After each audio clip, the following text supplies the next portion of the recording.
Okay, good morning, everyone. I think we have most everyone here for today's Everglades Technical Oversight Committee, so we appreciate you joining us. I'm Julie LaRocque with the South Florida Water Management District. We, of course, have housekeeping stuff I need to go over, and I'll do some of that, and then we'll go around and introduce the folks who are here in the room and or panelists, as we call them in Zoom, so that you guys all have voices you can recognize. So as most of you know, because many of you are here on Zoom, this is a hybrid meeting, so we'll be having you here on Zoom, and then also we have several folks here in the auditorium, and I'm always glad to have company here in the auditorium. For those of you who are on the phone, please, or even your computer for that matter, please mute yourself when you're not speaking. If you're using a phone, you want to reduce the volume on your computer to 0 so you can avoid your feedback. And you should try the best you can to listen from either your computer, your phone, but not both. Many folks recommend using a headset. Let's see, if you are using a telephone and you want to raise your hand, you're going to do that by pressing *9, and I have a little list of people here on my computer screen, so I should see you raise your hand, and some of you know I also see when you unmute yourself. And you can, if you do raise your hand and I call on you and you're using a phone, you can unmute your microphone by pressing *6. We will take public comment before we do official voting, and other public comments on the agenda items or general comments, we'll take those at the end of the meeting. Okay, we do have that on the agenda. Number 5.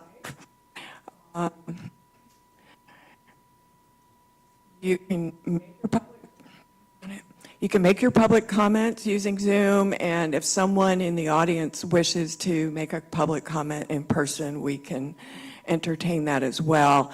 We don't typically entertain written public comments here unless you are actually here in person.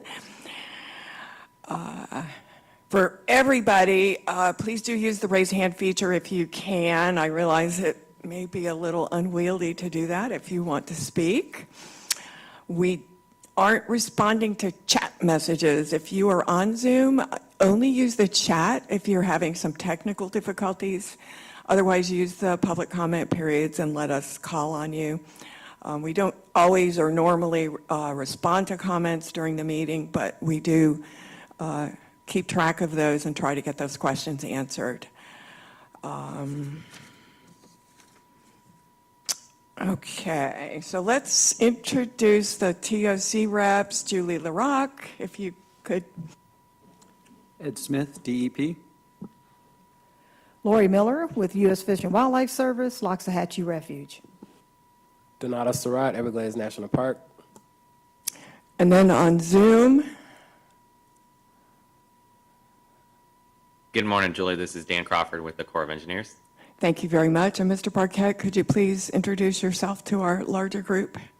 Yes, this is John Barquette. I serve as the court-appointed special master. Thank you, sir. I also would like to have those who are on Zoom as participants introduce yourselves, especially if you think you might speak during the meeting, and you're probably not a participant unless you think you might speak. Let us know your name and your agency, and if you're a consultant for one of the agencies, I also would like you to introduce yourself. So if we could go through that, and I'll get my list up to the top here. Maybe start with Charles. I'm just kind of looking alphabetically here. If you guys don't mind, just say who you are and where you work. Charles DeMonico, outside counsel, Florida Department of Environmental Protection. Thank you. Matt? Matt Axtell, Chief Counsel's Office, Corps of Engineers. Thank you. Brooks? Brooks Moore, Corps of Engineers, Jacksonville District, Office of Counsel. Thank you. The other Dan? Dan Scheit, USCPA. And we've got Dilip.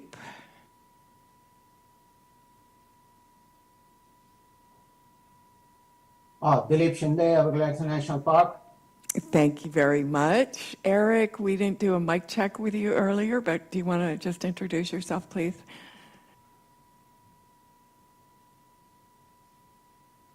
Eric Stabenow, National Park Service. Thank you, sir.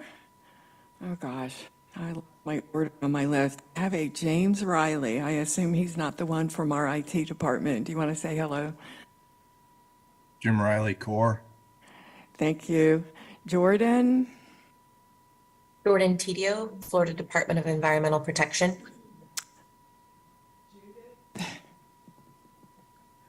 If I already got you twice, please forgive me. Judith, you want to say hello? Sure. Good morning. Judith Coleman from the United States Department of Justice. Thank you. Mylene? Good morning, Mylene Sotolongo Lopez, Florida Department of Environmental Protection.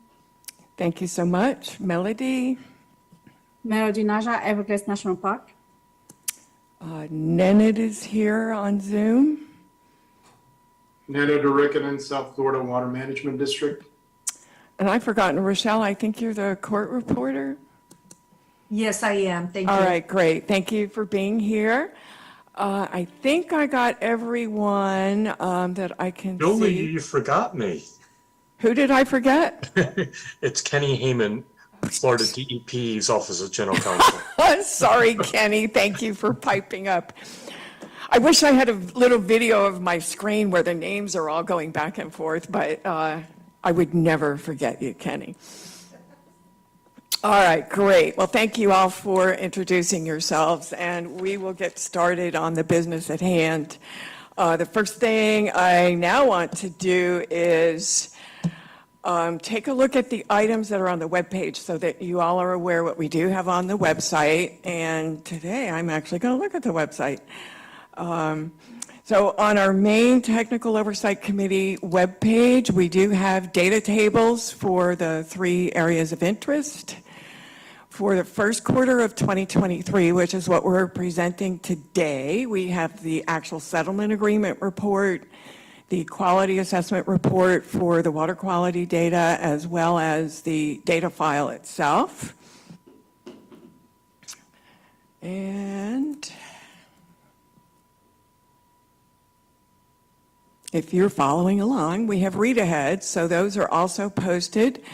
The agenda item number 2, the first quarter settlement agreement report presentation that Chelsea will give. We have agenda item number 3, which is a Shark River Slough Water Year 22 water quality compliance evaluation that Donato will be presenting. And we also have the draft meeting notes from our last meeting, which was in June. And I do want to note a couple of things. If you downloaded Donato's presentation late last week, he sent us a revised version. So there's a couple of slides that were revised. And I just want you to be aware of that in case you didn't look again.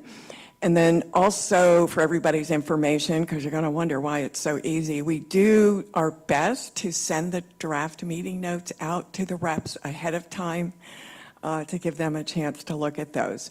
So all those items are posted out on our webpage. And for those of you who are on Zoom, you can, if you don't already have them, you can navigate on over there and take a look at those. All right. Back to the official agenda. Does anybody have any agenda modifications for today? Donato's over here shaking his head. None from DEP, thank you. Okay, so we don't have any agenda modifications that I can tell here. Next is the meeting summary, which we mentioned is posted out on the webpage. Do we have comments on the meeting notes or a motion to approve them? This is Donato. I motion to approve the notes as they are. This is Ed Smith, DEPI, second that motion. Thank you so much. Anybody opposed? I know you're not because I saw you guys email earlier today, but just to get it on the record. All right, that's really great. Thank you so much. All All right, our next order of business is to provide everyone with the first quarter of calendar 2023 data, and that would be Chelsea. Please come on up to the podium and do your presentation for us. Thank you.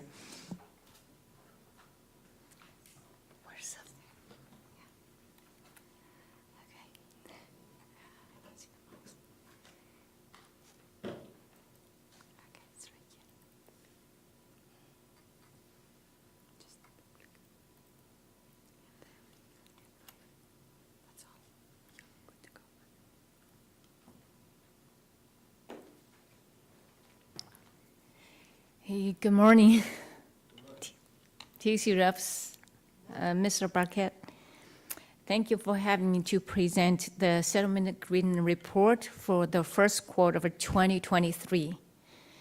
So we have monthly updates for individual months of January, February, March for the refuge, and the 12-month tracking ending in January, February, March for Shark River Slough and Taylor Slough and coastal basins. So for Shark River Slough and the coastal basins, because the compliance is performed on a water year basis ending in September, so the first quarter means halfway through the water year 2023. So the 12-month tracking data results include data like from half of water year 2022 and half of water year 2023.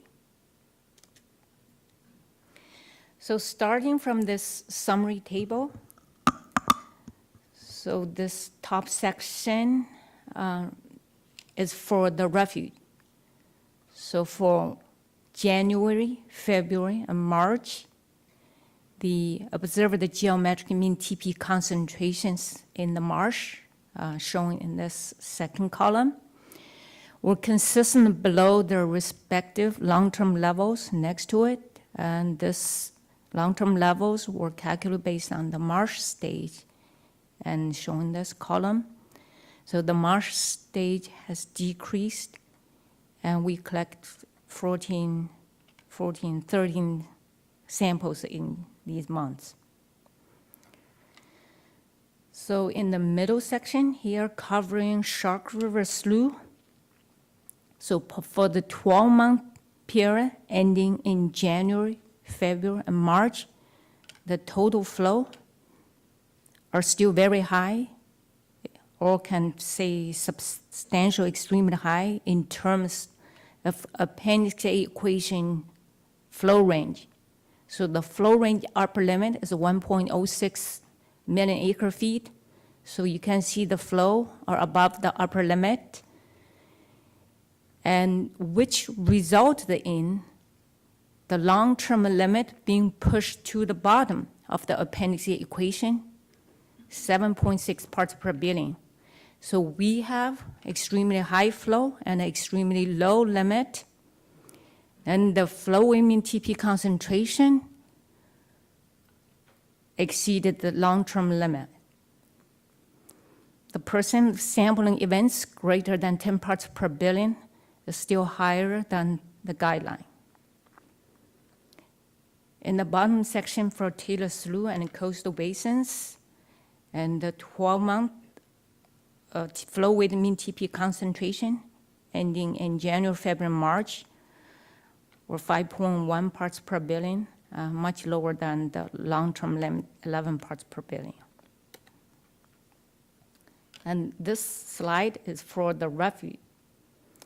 So it shows the past 3 years compliance status of the refuge. So here, this purple shaded background represents the monthly marsh stage, and this red line represents the long-term levels calculated based on the marsh stage. And this is the target we need to meet. So this blue dots representing the monthly observed geometric mean TP concentration need to be below this target, the red line. And here, these two red dots represent excursions. So we had one excursion. We have one excursion in June 2022 and another excursion 20 months earlier.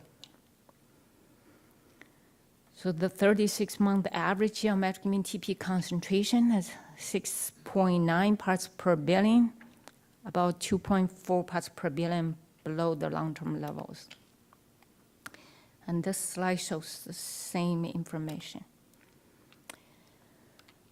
So on this summary table, we'll talk about these top 3 months in our regular reporting. So with the preliminary data, so this 5-month outlook is still good. Just want to remind you that since our last excursion in June 2022, we didn't have another excursion run through 12 months till May. So basically, we are already out of the dangerous period of potential exceedance. Now we all look good. Move on to Shark River Slough.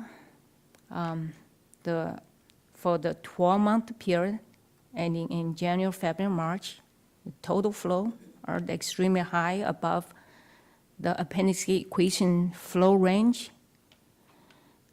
above the upper limit of the range. Then as I said, it pushes down the long-term limit to the bottom of the appendix equation, 7.6 parts per billion. Then with these high flow and low limit, the flow mean TP concentration exceeded the long-term limit. For the historical compliance status, this red line represents the long-term limit, and those blue bars represent the annual flow-weighted mean TP concentrations. And these last 3 hatched bars represent the most recent 3 years using method 1.5. So we met compliance in water year 2020, then we had an exceedance in water year 2021 and 2022. And this slide displays the daily flow discharged into Shark River Slough. Here, this red line represents the flow at S334 sent to South Dade. So here I want to clarify a question Dilip and Donato asked during the last TOC presentation about what's net flow. So the net flow is above this red line, excluding S3334 flow, because S334 passed the flow to South Dade, it really didn't go to the Shark River Slough. So that's why when we talk about net flow, that means S12 plus S33, S333N, S355A and B, S356 portion of that from S335, excluding S334. I hope this can clarify this net flow, what I mean. And this net flow is used to calculate the annual flow mean TP concentration for compliance purpose. And this slide displays the flow at discharged into Western Shark River Slough via S12A, B, C, D from the top to the bottom. And you can see that in this quarter, S12A, B are closed. They were closed on November 1st. Then S12C had minimal discharge. Then S12D has been continuous flowing. And this slide shows flow discharge into Northeast Shark River Slough in the L29 canal between S333 and S334. So in this segment canal, you see the scale is different. So 95% of flow come from S33 and S33N. This slide shows actually the same net flow concept, See here, the red line is for the flows at S334. So above this red line is the net flow that discharged into Northeast Sauk River through.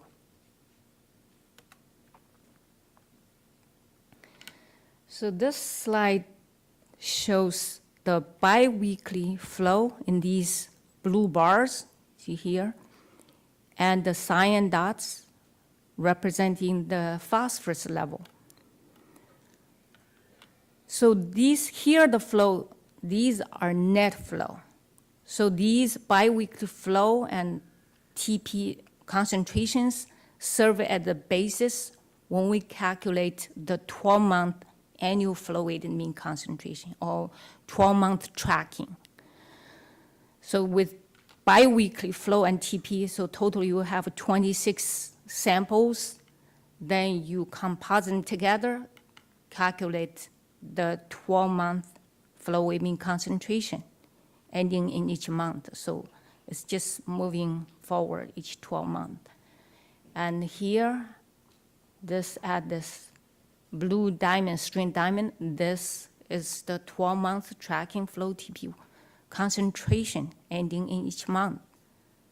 So here, the last diamond is the 12-month ending March. We're reporting 9.7 parts per billion. And you can see that background is sign that flow TP concentration. These are bi-weekly, and they are increasing in this quarter. And this slide shows the WC3A and the Sauk River through inflow system conditions. So here we have a WCA3 stage in this solid blue line on the top. So on the top, these are stage.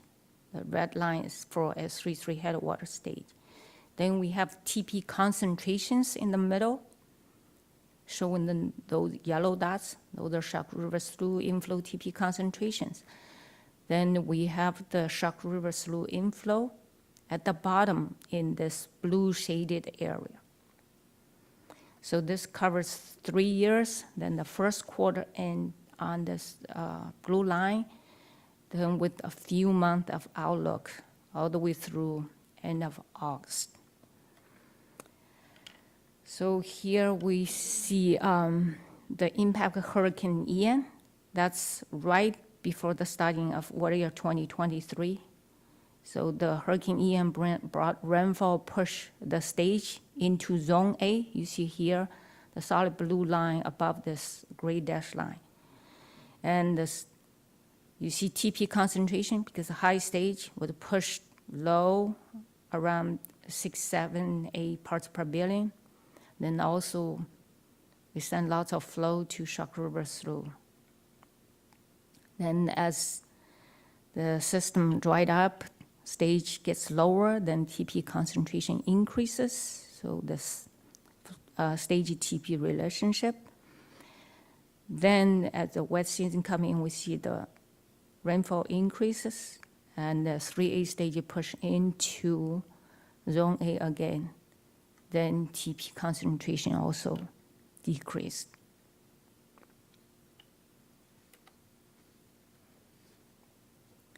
Now move on to Taylor Through and coastal basins. So for the 12-month period ending in January, February, March, the flow weight TP concentration stayed at 5.1 parts per billion, much lower than the 11 parts per billion limit. For the historic compliance, same thing, these blue bars represent the annual flow weight mean TP concentration, and the last 3 hatched bars representing the flow weight mean concentration based on method 3. So they are far below the limit shown in this red line. And this slide displays the daily inflow to Taylor Through and coastal basins in the past 3 years. Here from the top to the bottom, there's yellow shaded areas for S18C, This G737, the purple area for S332D. And the bottom, this neon green line representing S328. You can also see the impact of Hurricane Ian. So right before October 1st, Hurricane Ian arrived, and then the flow reached the maximum. Since then, flow has been decreasing. So most of the flow came from S18C and S332D pumping. Now this slide displays the daily flow at each individual structures. So again, from top S18C, G737, S332D, and S328. So as G737 and S328 are closed this quarter, so there's some typo here. We'll fix it, repost it after meeting. So you can see that S18C at the end of March, the flow discontinued, but S332D is still pumping. And this slide shows the daily flows in and out of S332D flowway. So here the flow source is from S332D pumping, shown in this purple color. And then portion of the pumped flow moved to carried by S332DX1 here, shown in this red line, to move to the move to C111 North Detention Basin.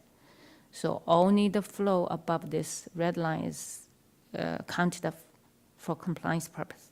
Then the portion of pumped flow moved downstream to Taylor Slough via S328, so shown in this neon green line. And this slide shows events flow in these blue bars and the TP levels in these sign dots. And you can see that here in this year, all the TP concentrations below 7 parts per billion. Similar concept, the 12-month tracking flow volume TP concentration is shown in this diamond string, and the last diamond is the 5.1 parts per billion number we're reporting for the 12-month ending in March. That's all I have. Thank you. Do you have any questions for me? Thank you, Chelsea. Anybody have questions or comments for Chelsea? I do. This is Lori with the Refuge. Chelsea, great job as always. On slide 14, can you remind me again what goes into the outlook? Are you basing it on the position analysis, and where are you getting the phosphorus limits from? Does that make sense? You said for the outlook? Yeah, for the outlook portion, the look ahead portion. Look ahead portion, okay. Currently, on this slide, it shows all the way till end of August 23rd. So basically, we see 11 months of water year 2023. The total flow is almost reach the appendix A equation upper limit, close to 1.06 million acre feet. So the limit is 7.7 parts per billion. The flow volume concentration is 9.8 parts per billion. We're looking forward to another exceedance year. Okay, thank you. Yeah, we realize the timing of the reporting tends to seem a little bit skewed, but this is water quality data that we do have available, so thanks. Yes, and thank you. I was confused about the months. So I answered my own question, but thank you, Chelsea. It's okay. There's someone else that had that same question, I'm sure of it. Does anyone have anything else for Chelsea? This is John Barquette. I had one question. Again, thank you for the presentation. It's always so informative, and you do a very nice job. You showed provisional data for the refuge for several months going into August. You didn't show provisional data for Shark River Slough. Is that because you don't have it? Or is there some other reason why the provisional data wasn't shown? I think we're presenting this at our first quarter 2023 reporting. Then the other data haven't finalized, went through the QA/QC process. We do have the data, just need to go through this QA/QC process, but we presented them as preliminary data for the refuge. But for Shark River Slough, we call provisional data, because the S12 flow, we're using the data come from USGS, and USGS won't finalize the data till like a few months later. So you remember, we always wait till April to report the annual flow data, so 6 months later. And many times there's data gaps, and we cannot fill the data. We just have to wait till USGS finalize the data.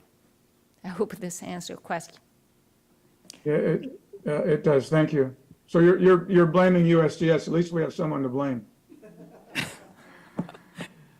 I think, Mr. Barquette, your question relates back to Lori's question on slide 14, where we are showing the provisional data that is available. It's just, there's questions, obviously, on the flow data portion. This is Ed Smith, DEP. Chelsea, thank you so much for the presentation. As always, it's very informative, and I like to see the data. It's always clean and nice. So thank you for that. But one thing I just wanted to say is, looking at the flows, looking at slide 14 again, it looks like, we're seeing pretty good flows into, pretty substantial and consistent flows into Shark River Slough. And I think that's a good news story. We should all be, very proud of the work that's been done by everybody to get to this point, to get the flows. We would love to see those, TP concentrations coming down, certainly. But I did have a question, and I don't know who can answer it, but I was just curious at how each of those water years compared to the Tamiami Trail flow formula. Are we hitting that target? I don't know, Dan Crawford, if you can answer that question or not, or, are we making it there, or do we need to still do improvements? So Ed, this is Dan Crawford with Corps of Engineers. The Tamiami Trail flow formula, as a reminder, it's a function of upstream water levels and rainfall conditions. So it's a variable target. Anytime we're below the top of the regulation schedule for Conservation Area 3A, we are following that Tamiami Trail flow formula target. And I think we have found that we're pretty consistent, able to deliver what the target forecast is, what we're able to deliver on our water management operations, except for when water levels in 3A get really low, where we're limited by the ability of the gravity outlet structures to actually deliver that flow. So we did see some of that at that really low dip on slide 14 back in 2022. But for 2023, we were pretty much on target for delivering all those flows. And then, of course, once we get above the top of schedule, we don't follow the Tamiami Trail flow formula. The goal is to prevent high water conditions in Conservation Area 3A, so we open all the gates that are available to be opened that are not subject to any kind of downstream constraint. Does that answer your question? Dan? Ed? That's it. Thanks. Appreciate it. Yeah. Dan, this is Bill Walker. Excuse it sounded me, like you were Bill, referring to the- could you please, Yeah. you were not logged in when we started the meeting. If you could please introduce yourself and your role here, that would be very helpful. Yeah, I'm Bill Walker. I'm consultant to the Park and Department of Interior. Couple of questions on what Dan just talked about, the flow formula, but there's another formula that was developed under COP that had to do with water quality. And that was going to be my question, is how the flows compared with what that formula indicated.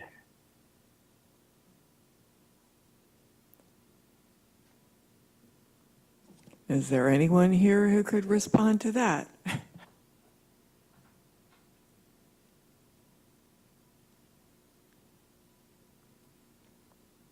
Yeah, I have no idea. Well, yeah. Another comment on the flow formula. I mean, it's obvious that a lot more flow is being delivered to Northeast Shark River Slough. I understand that was the intention of the hydrologic restoration.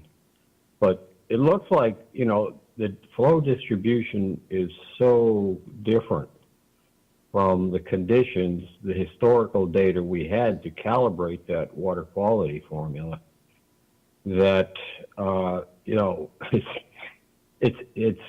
it's probably outside. I don't know if it's outside of the calibration range, but it's certainly part of it is outside. So it just, I think I mentioned this in one meeting before, and that is that water quality formula needs another look to see, whether that needs to be revised and using more recent data. Thank you, Bill. When you're talking about a water quality formula, you're talking about the compliance equation? No. That's the compliance. No, but there's a COP, adaptive management.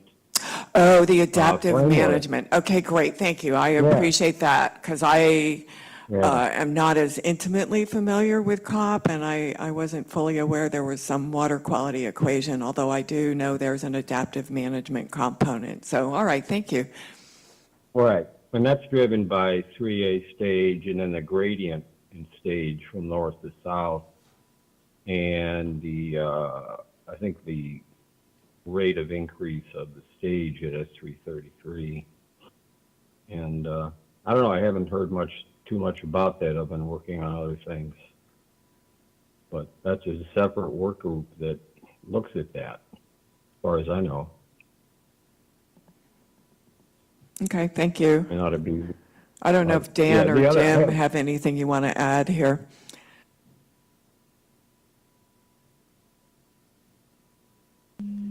I think this is Dan. I think from the assumptions from COP had the water quality formula developed for COP assumed that we would continue to see a downward trend in some of the conservation area 3A nutrient levels. I don't think we've observed that in the actual empirical data, and I think the certainly the analysis that was done did not expect that we would be seeing exceedances at a 80% clip like we have for the last 5 years, looking forward, including this next year. So I agree with you, Bill. I think there could be a relook at that. That those equations were developed in partnership with the National Park Service.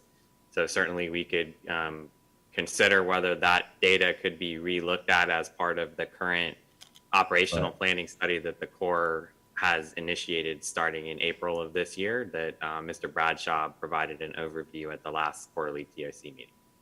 Over. Yeah, I don't, that formula didn't assume that there would be a downward trend. It just looked at the historical data. I guess, right. And I think that's all I have on that subject. The other minor question I have, the slide on the Taylor Slough and Coastal Basin indicated that you're using weekly compliance samples, and I think maybe that was a typo, but Shark River Slough uses biweekly. So what are you using? Actually, Bill, you brought up a point that we have been discussing a little bit in my own group.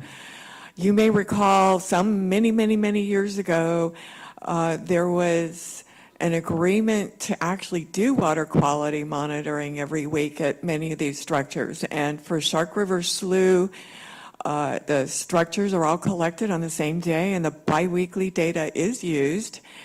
And Because of staffing and travel time and all those other issues, we do not necessarily collect Taylor Slough Coastal Basin data all on the same day.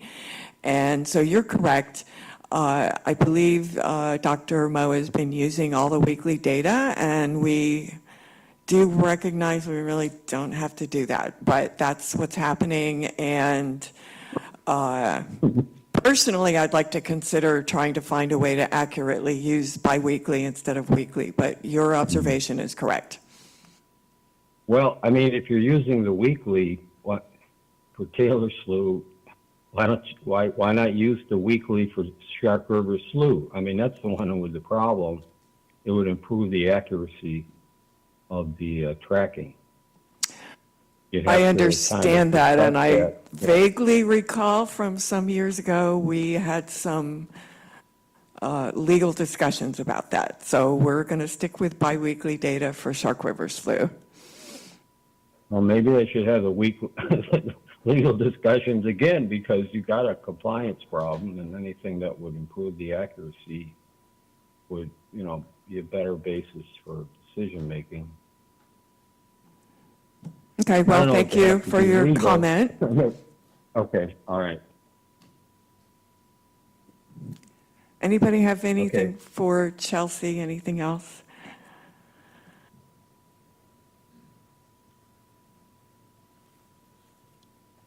Okay, we will move on to our next presentation, and thank you, Chelsea.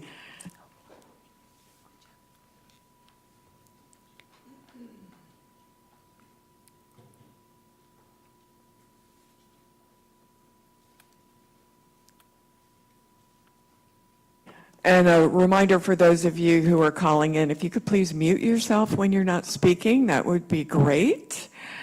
And I'd like to introduce Donato Surratt from the park, and he's going to discuss what are your 22 compliance evaluations that he's been working on. Good morning. You can hear me? Okay.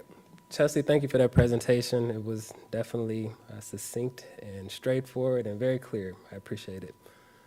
I'm going to go really quickly through our water quality evaluation for the exceedance water year 2022.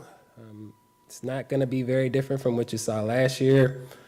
And so I've definitely incorporated a lot of the comments that I received last year on this presentation. So I'm going to try to keep it brief. I'm focusing on two aspects of concerns or drivers, basically looking at regional drivers and local drivers. When we're thinking about the regional drivers, Miami and L67A canals continue to deliver elevated total phosphorus levels towards the park. When I say elevated, I'm speaking with respect to the protective level for the park. We recognize that as about 8 parts per billion. Total flow weighted mean concentrations are increasing as inputs to the western boundary of Conservation Area 3A. I'm looking at the S140 and S190, and I'll show you that in a moment. And then we continue to utilize the RSM modeling information that comes out to give us an indication of the directionality of flows through Conservation Area 3A and then towards towards Shark River Slough. And we see that if we look at the eastern portion of 3A, those waters tend to follow the L67A canal and ultimately terminate down at the S333 and S12 area. The flows coming in from the northwestern portion of Conservation Area 3A, I'll show you again in the map that's provided from RSM modeling, that it tends to move directly down towards the S12B and C structures. And then the flows coming off of Big Cypress National Preserve into the western boundary of Conservation Area 3 tend to follow that western boundary towards S12A. This year, looking at the local drivers, we're still considering what waters are being delivered below 9.2 feet. And this year we got a little bit higher than we did last year. So from the total flows for the year, S333 was delivering 53% of that flow below 9.2 feet. 55% of that flow occurred through 333 North, and then 54% when you combine S333 and the 333 North. I did provide the flow volumes this year because you guys asked about that last time, so I've incorporated that into this presentation. You can see those here. And then the lower we go below 9.2 feet, the higher the concentrations tend to go, and I'll demonstrate that as well. So so I'm zooming in here into area 3A, and we're looking at the dry year coming out of the RSM simulations. And what you can see is following these dense flow vectors along this map, you can see that they track the L67A. Some of that water goes into the L67A if you could zoom in closer, but this is the closest I can zoom with this system. But you can see they go into the L67A and continue south towards the S333, and then they follow along that canal in the marsh down to S12D and S333s. We get water injected here from the northwestern portion of Conservation Area 3A, and that water moves straight down towards S12B and C structures through the marsh.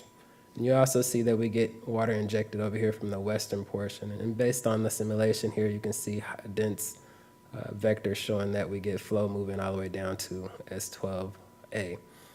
And if you just move over to the average distribution, those patterns get more defined, and then during the wet season, they become the wet years, they become even more defined.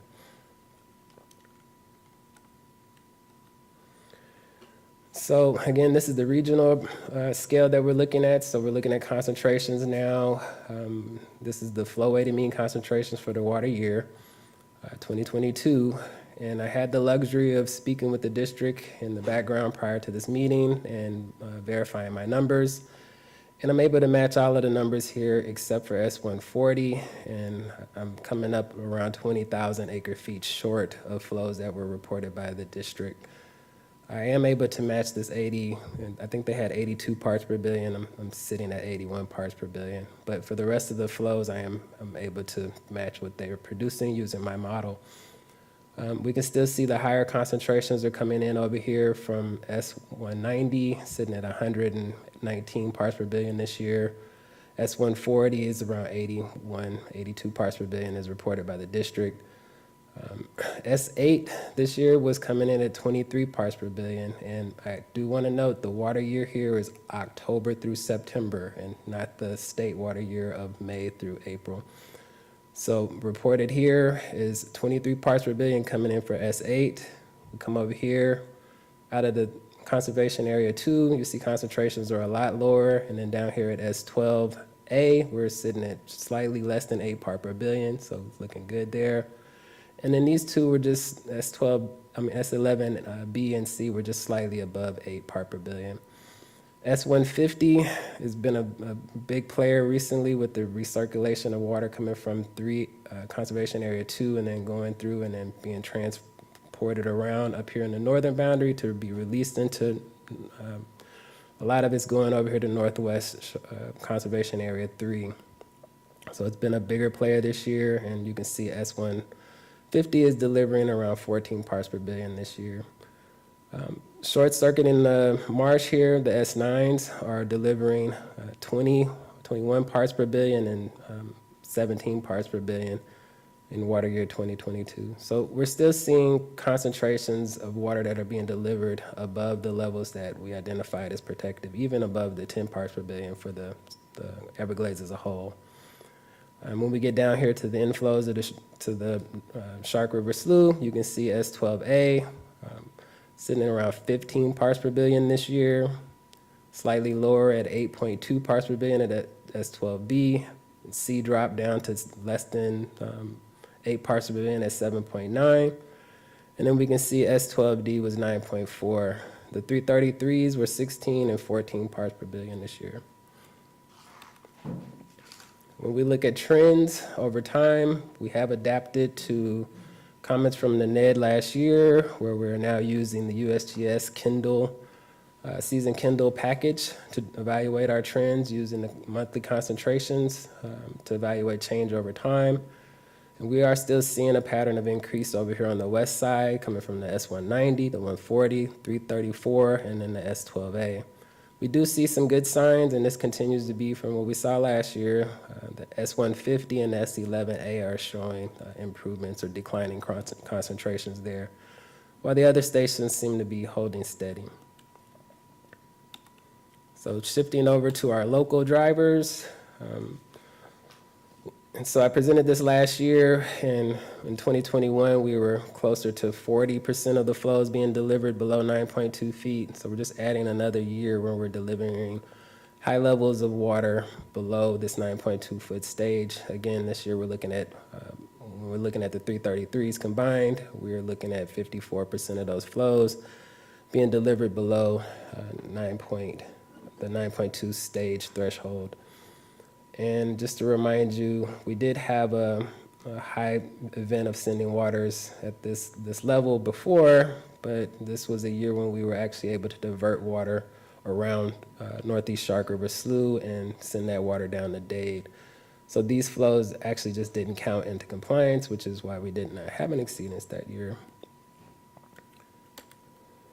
We did add another year of tilt meter monitoring, which gives us an evaluation of the directionality of flows in the L29 canal. We also did that for the L67A, but we all know that the flows just go south, so I'm not presenting that.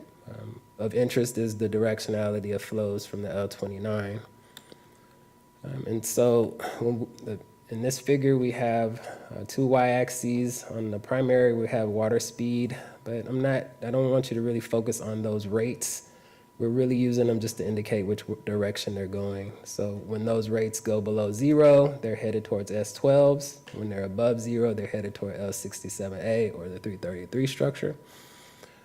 On the secondary y-axis, we have flows, and what we've done here is combine the S12C and D as well, and that's represented by the blue dashed lines. And then the orange dashed lines represents the S333 and 333 North combined. And under any of these configurations of flow, for the most part, we're seeing water head west in the L29 canal towards the S12 structures. And this additional almost year of data just continues to support that same finding. Looking at the response to the system, particularly looking at total suspended solids, these figures here, each one of them represent the S333, 333 North structure, and they're going to be always black and green. Just for comparisons amongst the individual stations, S12A and B in this top left panel are represented by the blue and red.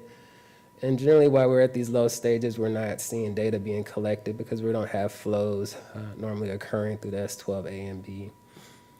But you can see that the S333, both of them have substantial total suspended solids in the water column, particularly when the water levels have come really low. So that is evident here in the figure.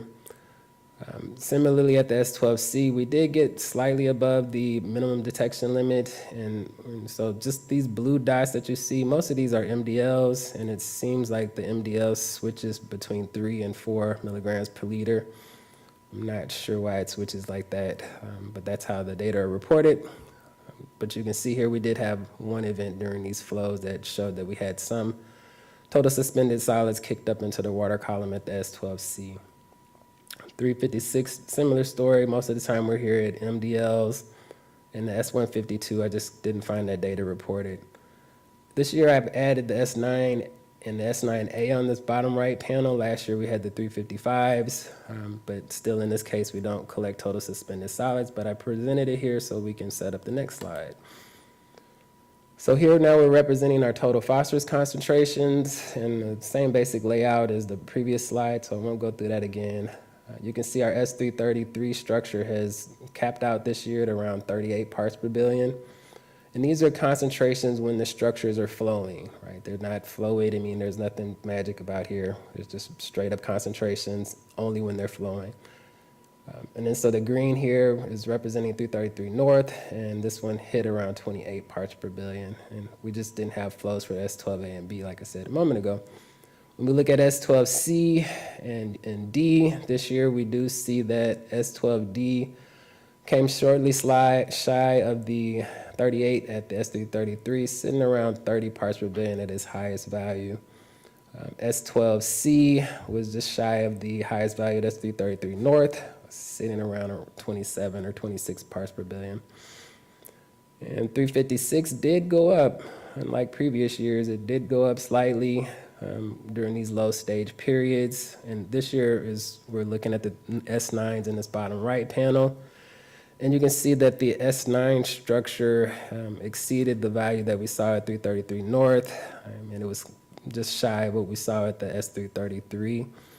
And then the S9 structure similarly increased above the 333 North for its maximum value. I do want to draw your attention to, the flows did continue through much of the year from the S9s, and you can see those concentrations are sitting well above levels that we were seeing at the 333s. When we look at the contribution of the individual structures for our loads and ultimately how they would contribute to our flow weighted mean calculations or compliance, I look at this period from water year 2006 to 2021, and then compare that to the water year 2022. And what we're seeing is the 333s continue to exceed or be a higher contributor than we were expecting longer duration prior to these last few years. This was similar to what I saw last year in 2021, and then the S12C and D are both significantly below what they were for that longer duration as far as their contributions to compliance calculations. When we look at the magnitude of concentrations, when we look at the concentrations and how the dynamics that are occurring when the stage is below 9.2 feet and we continue to drop below that 9.2 foot stage, the further we go below that stage, the higher the concentrations are going. In response to Naned's comment last year, we have incorporated the non-parametric approach to looking at the correlations here, and you can see that our correlation value here is negative 0.73. The Kendall tau is a negative 0.55. And this is for the water year 2006 through 2022. Looking at water year 22, it got a little tighter, and so we can see those correlation values increased. With respect to Spearman, we went up to 0.87, and then Kendall tau, we went up to 0.71. So in conclusion, we are still seeing concerns coming in from the Miami Canal and the S9 structure as far as concentrations go and being higher than the protective levels. We are still seeing increasing concentrations, particularly on the western side of Conservation Area 3, the inputs to the western side.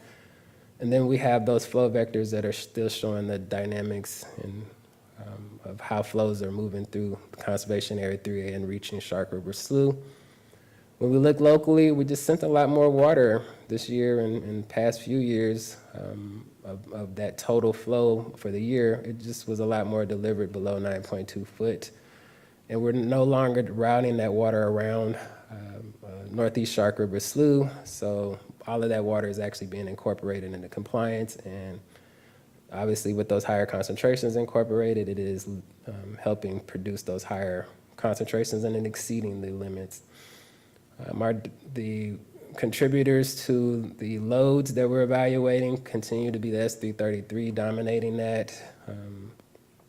And so basically our concern right now is the lower stage deliveries. And as you all know, we are trying to figure out how to manage that through our S333 working group. And that was my last slide, so I will take questions and comments. Donato, thank you so much. First of all, I want to appreciate the fact that you basically have updated some information since last year. I think that's very helpful. And I do also want to recognize, I know you mentioned working with or coordinating with staff at the district, and I know you also did that with DEP to try to make sure everybody's been using the same data, so I really appreciate that. I have some comments and questions, and I hope you guys don't mind if I launch into a couple of them at least. But I'm puzzled, I guess puzzled would be the word, about your conclusions on the regional drivers, and we're trying to get to the bottom of that issue, not necessarily the bottom of the Everglades. And I'm not clear personally how you are interpreting the data that you're looking at. So, and the slide you have up here right now is, I don't know, slide number 5, it looks like. And I'll pick on this for just a moment. it's not clear to me when I look at the S8, for example, if you are thinking that the outflows from the S8 are diving directly down the Miami Canal, for example. There are a couple of structures that you're not showing that are typically closed, which would cause that water to go into the marsh rather than stay into a canal. But my bigger question has to do with slide 4.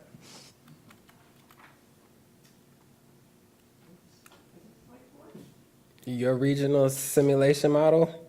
Yeah, this is the one. So you actually made a statement today, and you indicated that the water goes into the L67A canal. And I will confess, it's really easy here on these flow vector diagrams to see the L67A canal. And you can look really closely and see the Miami Canal also. But what I've been kind of puzzling over a little bit is how you're reaching those conclusions.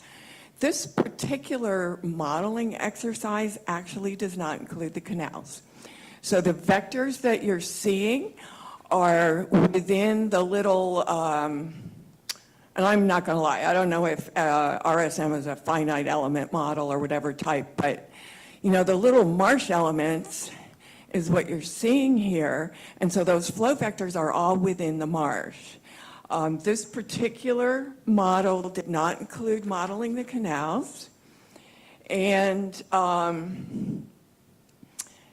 it's just where the flow is going in the marsh. So I'm a little confused or puzzled about how we can conclude this water is going into the Miami Canal or into the L67A.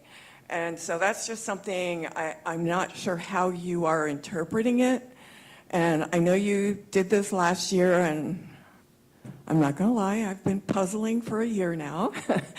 So, you know, I'm still not sure how you're putting these pieces together. It seems as though there's chunks of information missing on how the water actually acts and reacts and moves. And so that's something I wanted to note or ask you about. And perhaps, if possible, we would like to explore that further and come back and present some additional information at the next TOC meeting.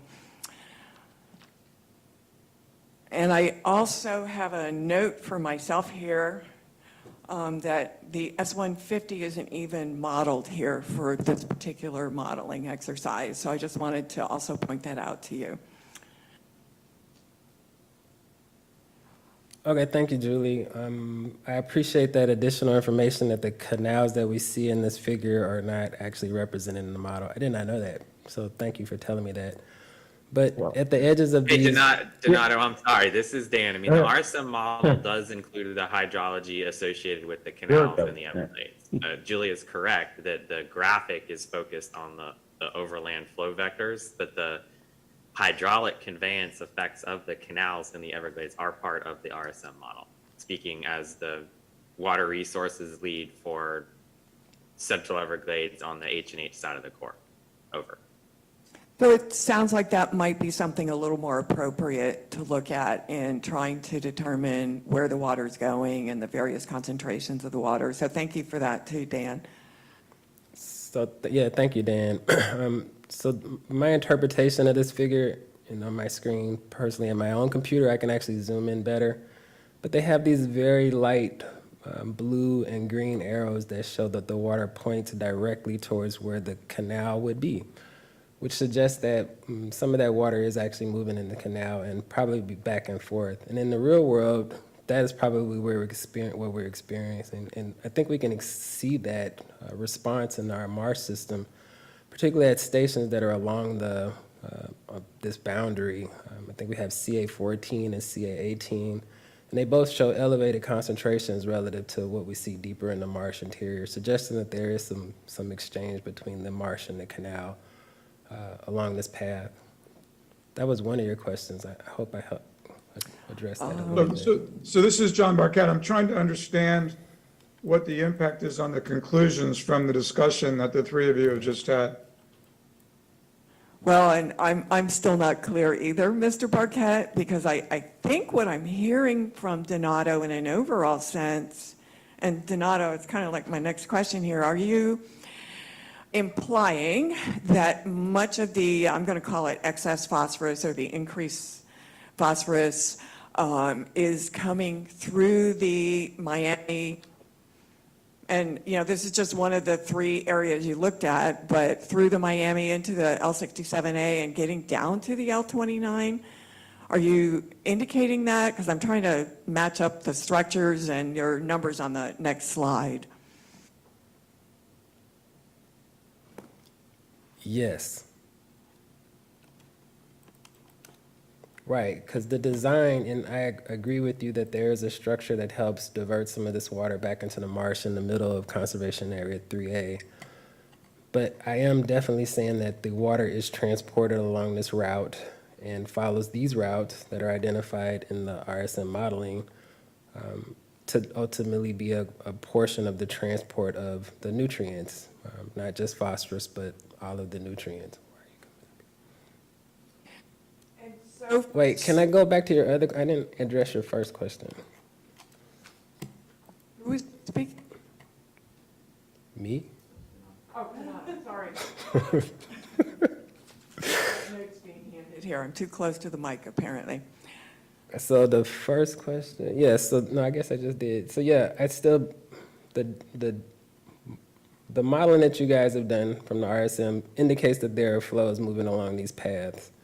And so that's all I'm using to help inform that. I do believe, and I mentioned this during your presentation last quarter, that we should get some kind of transport study that actually evaluates the phosphorus itself and how it's moving across the system, particularly with the potential for this to be short-circuiting the marsh from the Miami Canal and clearly being delivered directly through the L67A from the discharges from the S9s. And then we also had a pretty healthy discussion about what's coming in from the western portion and how far that's actually being transported down towards the S12s. Donato, could you scroll to the right? I mean, we're staring at a dry year in a You want to go to the wet year or average year or normal yeah, year? the wet year. The wet.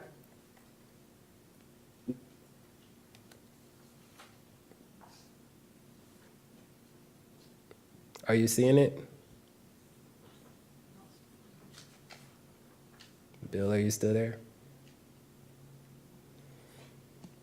Maybe And Bill there's been a lot of is discussion studying. about that transport. Oh, When Bill, you you- went to the wet year, he got drowned out. Oh, I'm sorry. Okay, well, this more clearly shows that there's a lot of flow coming in along the western boundary, which is linked to. Bill, we can't hear you very well. Yeah, you started out real strong, Bill, but you got muffled. Can you come closer to the mic and speak a little louder? Yeah, I'm the one All that right, needs to is that- back away from the Is mic. that better? Is Not that really, better? not really. Come on, a little bit stronger. Is that better? Yes. Okay, I don't know with my iPhone. Yeah, this slide for a wet year more clearly shows that there's a lot more flow coming in along the western side, and that's linked to STA5 and STA6. Those are the ones with the highest phosphorus concentrations.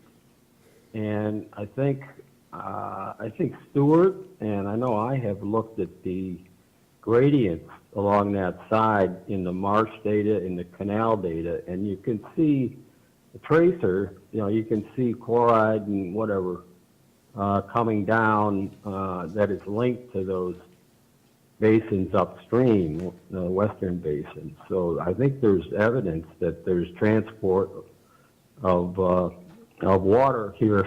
This shows the transport of water. Chloride's getting down there, and I forget what the phosphorus data looked like, but we know that S12A has and B have had some of the highest concentrations in the recent data. So, I mean, that's what I'm seeing. Anyway. All right, I don't thank know, you. is Stuart there?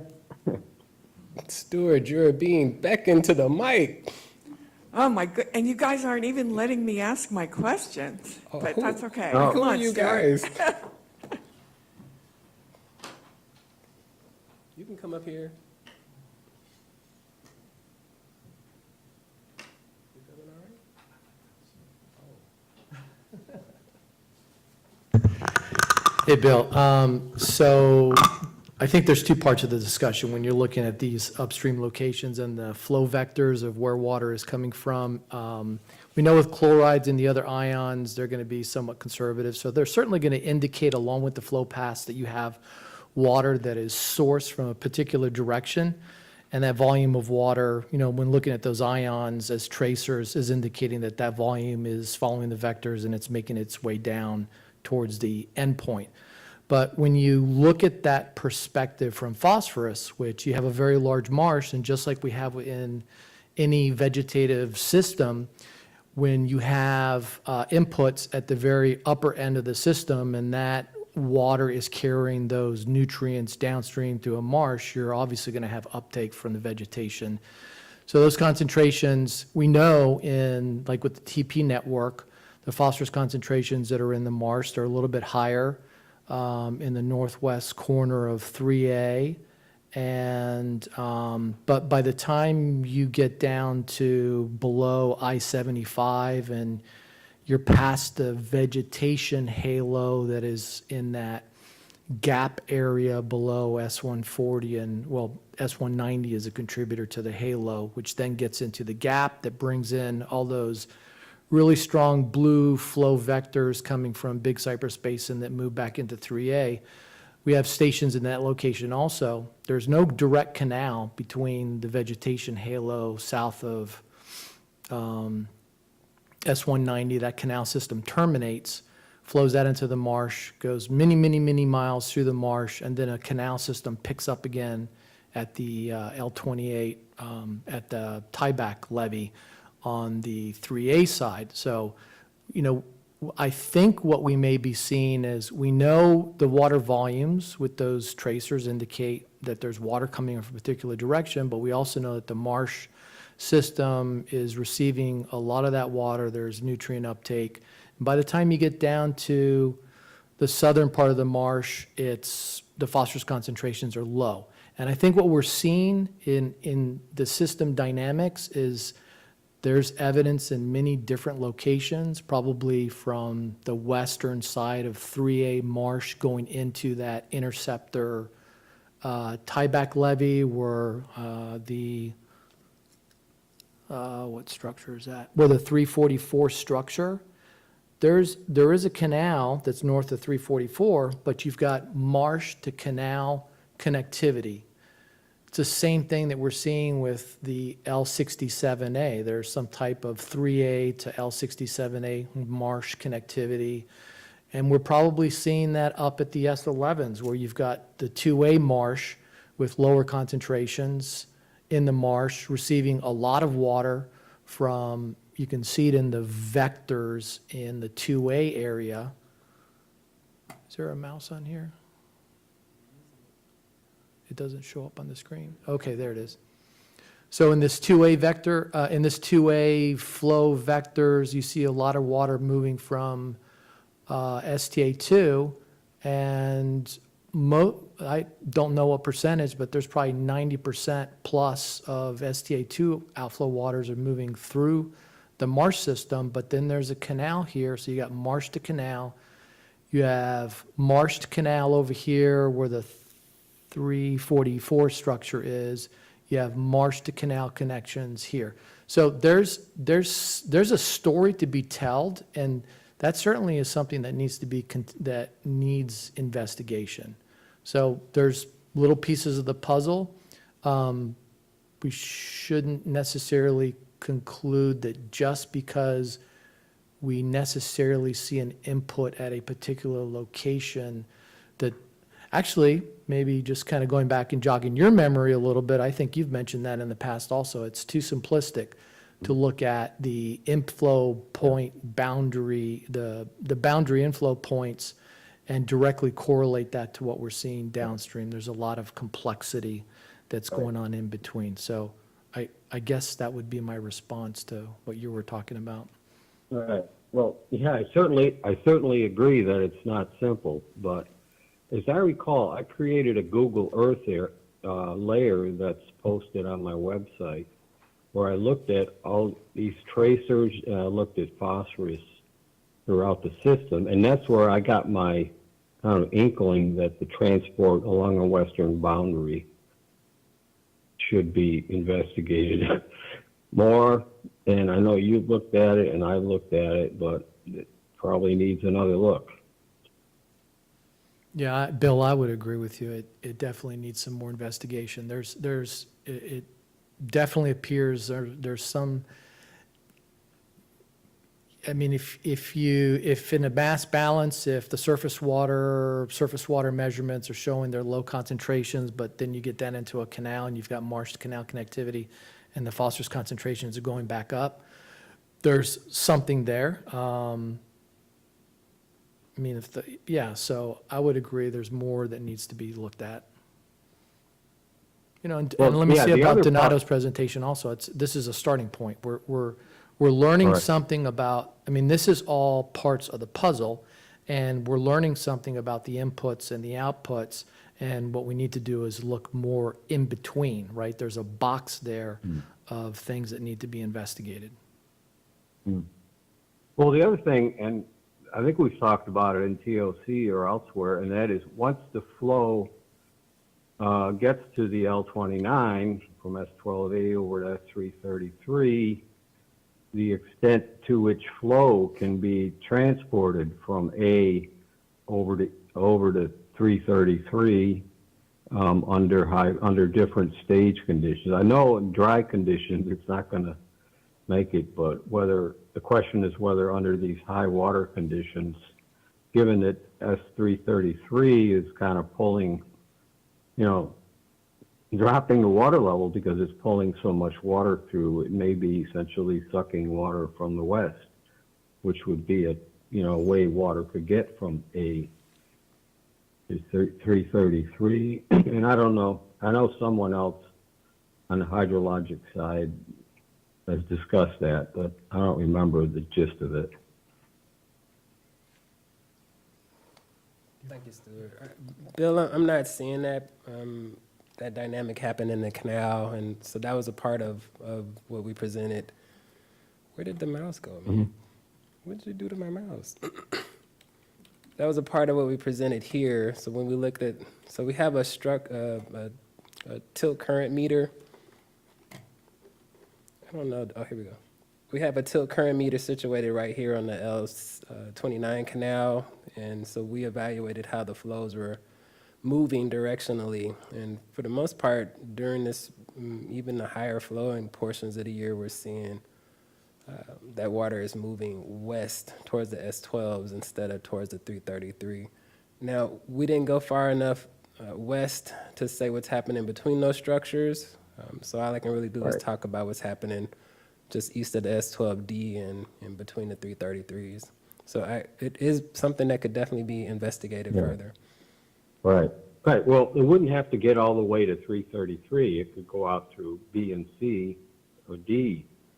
Well, more likely B and C, and that would, so the western basin flows could take that path and still, transport phosphorus. So, yeah, well, got a list of things to look at. Thanks, Bill. Julie, you had other questions. I do, and there are hands raised. So for the two of you who are attendees in Zoom, since you're members of the public, we're going to wait until we get to the public comment period. I've got one of my staff with a hand raised, and Ed's finger is on the mic. So what I'm going to do is skip my next set of questions and get back to them if they're not covered. So how about I do that? Ed, did you want to go next, or should I ask Nenad? Oh, I'll go. I think mine's going to be pretty quick. This is just to get some clarification. And Donato, I wish I were looking at you instead of the screen.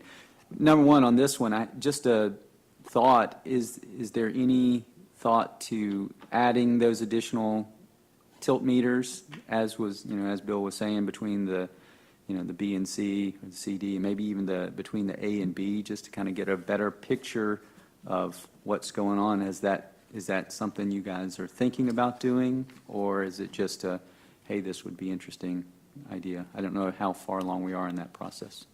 Yeah, we actually have not advanced that concept at all. It is something we could now think about considering for this working group effort that we're doing, but we weren't really going that far west for that. So like these tilt meters were specific for trying to understand the 333 dynamic. So it's something we could think about investigating. Okay, that's good. Because the data is certainly interesting to look at, and I appreciate you presenting it here today. The one thing I wanted to ask about, on the very first slide you presented, you just say that the regional drivers are Miami Canal and L67A, but then on the last slide it's Miami Canal and S9. So just wanted to make sure we're clear. Are you saying which one are the regional drivers? Is it the L67A or S9?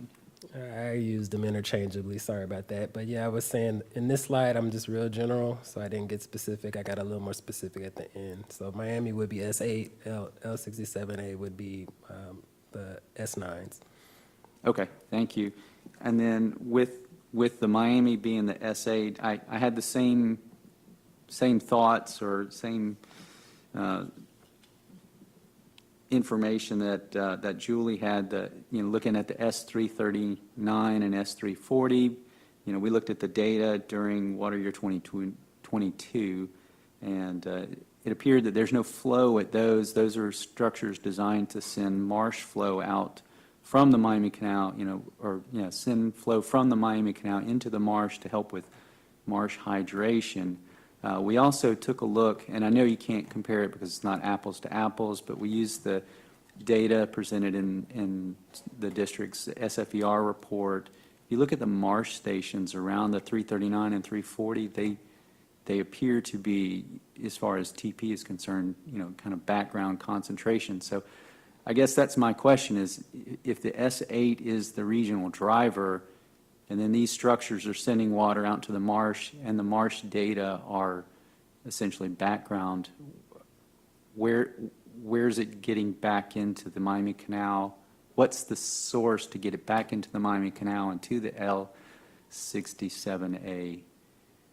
I'm having a hard time making that connection, and perhaps it highlights that maybe more importantly is the marsh to canal connection that exists at the other stations throughout 3A. That's another thing we looked at. We kind of looked at all of the stations within 3A that you've identified here, and what we saw was a very similar pattern. If it's a marsh to canal connection stage, you see a similar pattern at the S333 complex, that low stage, high TP concentration. But at the S8, where you don't have that marsh to canal interaction, it's inverted. So it's kind of given us thought that perhaps there's something else going on here that can't be explained by what was presented today. Sorry, that was a lot. No, that was great. Thank you very much for the question. Well, my recollection is with respect to the S339, yeah, it was designed to spread the water out into the marsh, but I recall seeing analysis that it showed it just gets spread out into the marsh, but then because of the lower stage in the canal, it just goes back into the canal. Exactly. Not, some of it goes further downstream, but there's kind of a short circuiting that happens. It doesn't show up in these vectors, but it actually does show up in the vectors, Bill. You can actually see how they're curving back down here towards the Miami Canal as you follow these vectors. Yeah. So thanks for addressing that. You've said everything I was going to say, but more eloquently. I see a hand in the audience. Come to the mic. You do? Well, we've got two people ahead of you, Chelsea. sorry. So I'm I just going tricked to you. let you know. Well, the structure is 339, right? And the concentrations are at 340. I think that's what they're describing. Or is it C123 something else? I don't Yeah, and remember I the name. did notice you removed the C-123 XYZ and the G-407 this year compared with last year. I was curious about that. That was a request from FDP last year, so I trying to be Okay. nice. Nenad or Dan, you both got your hands up. Nenad was first, and I'm not sure, Dan, if your comments are related to what we're just talking about, or even you, Nenad. So if I could ask one of you to please speak. Nenad, you had your hand up Nanette, first. yeah. Hi, this is Nenad. Donato, thanks for the presentation and thanks for incorporating some of the comments. I want to throw a little bit more confusion on these vectors, if I may. Go for it. I looked at ionic compositions at the L29 structures from S12A to S333. And basically, there is a differentiation in the ionic composition at these 5 structures. At the time, S333N was not operating, and my conclusion would be that probably the ionic composition would not be different from S333. But the interesting thing is that the S140, S8 structures have totally different ionic compositions from what you see at S12A. The S12A ionic composition mimics more of the Big Cypress water composition in the marsh. And looking at these flow vectors, the stations that I looked at that are in Big Cypress seem to be falling within these vectors. And the fact that S12A has that same ionic composition is not surprising to me. Interestingly, I only looked at data from 2000 to 2014 when I was putting together a presentation for internal use. But I also looked at Bill's 1991 paper, and the data that he had in that paper, which comes from the district, I assume, had the same ionic composition at S12A as what I saw for that 15-year period. So just to clarify that when you're talking about nutrients being put into the system 20 or 30 miles north, I hope you're not expecting those to be conservative and make it all the way down into the bottom of the marsh. There's going to be transformation of those nutrients as it passes through the marsh, and it will be uptake. So it's not clear whether your connection, even with all these vectors, makes that clear connection between what's being put in 20, 30 miles north and what is being seen at the L29. The other aspect that I wanted to address was I believe your seasonal Kendall table. Which p-value did you use to summarize your table, your trend analyses? The seasonal Kendall package has 2 p-values that it generates. Which one did you use, the adjusted or the unadjusted? The adjusted as suggested by you. Well, we suggested that you run a serial correlation analysis to determine whether you needed to use the adjusted p-value. Well, the adjusted is what you suggested. I definitely didn't document, say, do a serial correlation. So we can do that going forward, but the adjusted is normally, if it's significant, then that means the original one was significant. The other thing is that I noticed that you don't have in this table the percent missing data. It's something that we put in because while the test says that it's robust to missing data, everything has a limit. And especially when you're dealing with data that, or your p-values that may be close to being statistically significant or not statistically significant, it may indicate that you may not have sufficient data to be detecting any kind of a trend. So it's always a good idea to put in that percent missing data just for the viewer so they could determine how much data you have for each one of these stations that you were looking at for calculating, I assume you were calculating monthly flow weighted means, correct? Yeah, that's what it says, monthly flow weighted means. So if you don't have flow, obviously you don't have any flow weighted mean. The other thing that kind of jumped out at me, and I don't know if this was just a typo on this map, but you do have a legend up top that says TP, parts per billion per year, with a different size. But when I look at the map, all the symbols are the same size. Was that just overlooked, or was this, or should that legend been moved? Yeah, I probably messed up on that. I had to go back and check. I don't know. Thanks for noting that. We'll go back and reevaluate that and make sure that these are representative. And definitely we'll look at incorporating missing data percentages going forward. Your initial comment about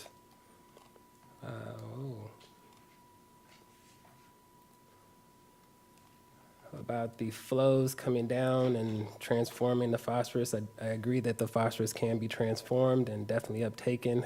I think because of the 344's concentrations are similar to what I see down at the S12s, I am thinking that there's something that's happening with transport. And I think it's something happening, as Stuart pointed out, along the L28, southern portion of the L28 canal. And so I think that's somewhere we need to actually investigate. We do have very large gaps in monitoring of water quality in these areas. So I think we only have one station up here by the terminus of the L28I, and one more station out here pretty far away from this area. So I think we need to figure out, if we're going to actually drill into this, we would need some monitoring that would happen down here to help inform this question and this concern. Okay, my final comment, Julie's got some general comments, but my final comment is on your structured contribution to event total phosphorus load. I don't know what, actually I have one more comment before, after this. You've got these asterisks up top, double asterisks and singles, and I was trying to figure out what those meant. I'm just comparing between boxes. So the S12A compares the S12A in 1 year versus this other year and so forth. What do the asterisks mean? They represent significant differences. Where they're double, they're less than, the p-value is less than 0.05 and less than 0.1 where it's single. Okay.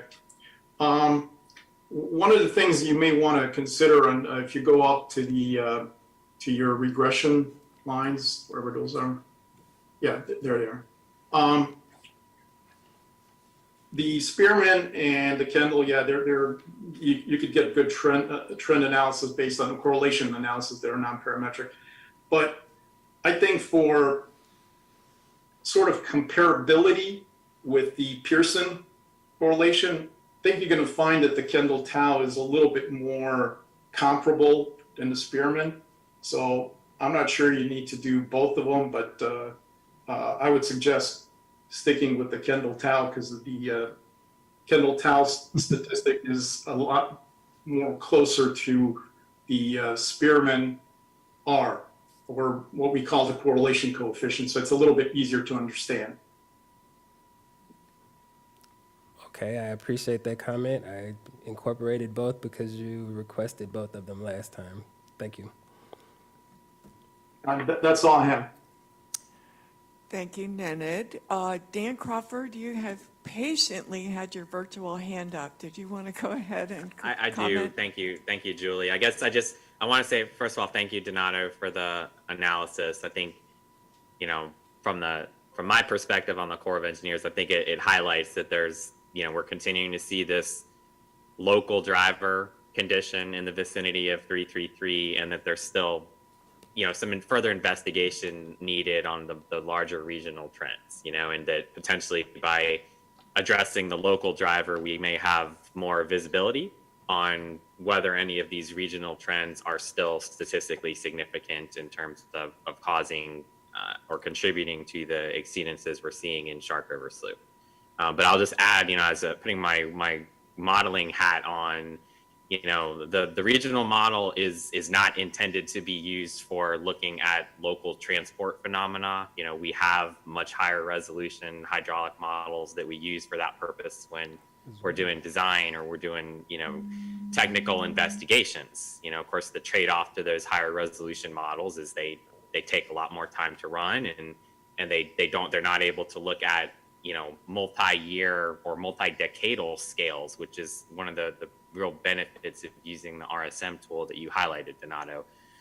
So, we have to recognize there's different types of models for different applications, and you can't necessarily draw a conclusion about flow paths at a local scale by looking at a regional scale model. The RSM model is using average topography across, 1,500 to 2,000 acres, grid cell sizes. It's not intended to capture things like microtopography of a ridge and slough system or spoil mounds or agricultural ditches or that type of phenomena. But it's a useful part of it's useful to inform the analysis, but it shouldn't be looked at in isolation. So I just wanted to say that. And then the second piece I'll add is I think it got lost in the shuffle a little bit, but I want to highlight that the increased deliveries to Shark River Slough below 9.2 feet was a conscious effort under the development of the combined operating plan that was implemented in September of 2020, and that has affected, the flow series that we're seeing, starting in federal water year 21 and beyond. We acknowledge that prior to 2021, there were long periods of time where no water was being delivered to Northeast Shark River Slough.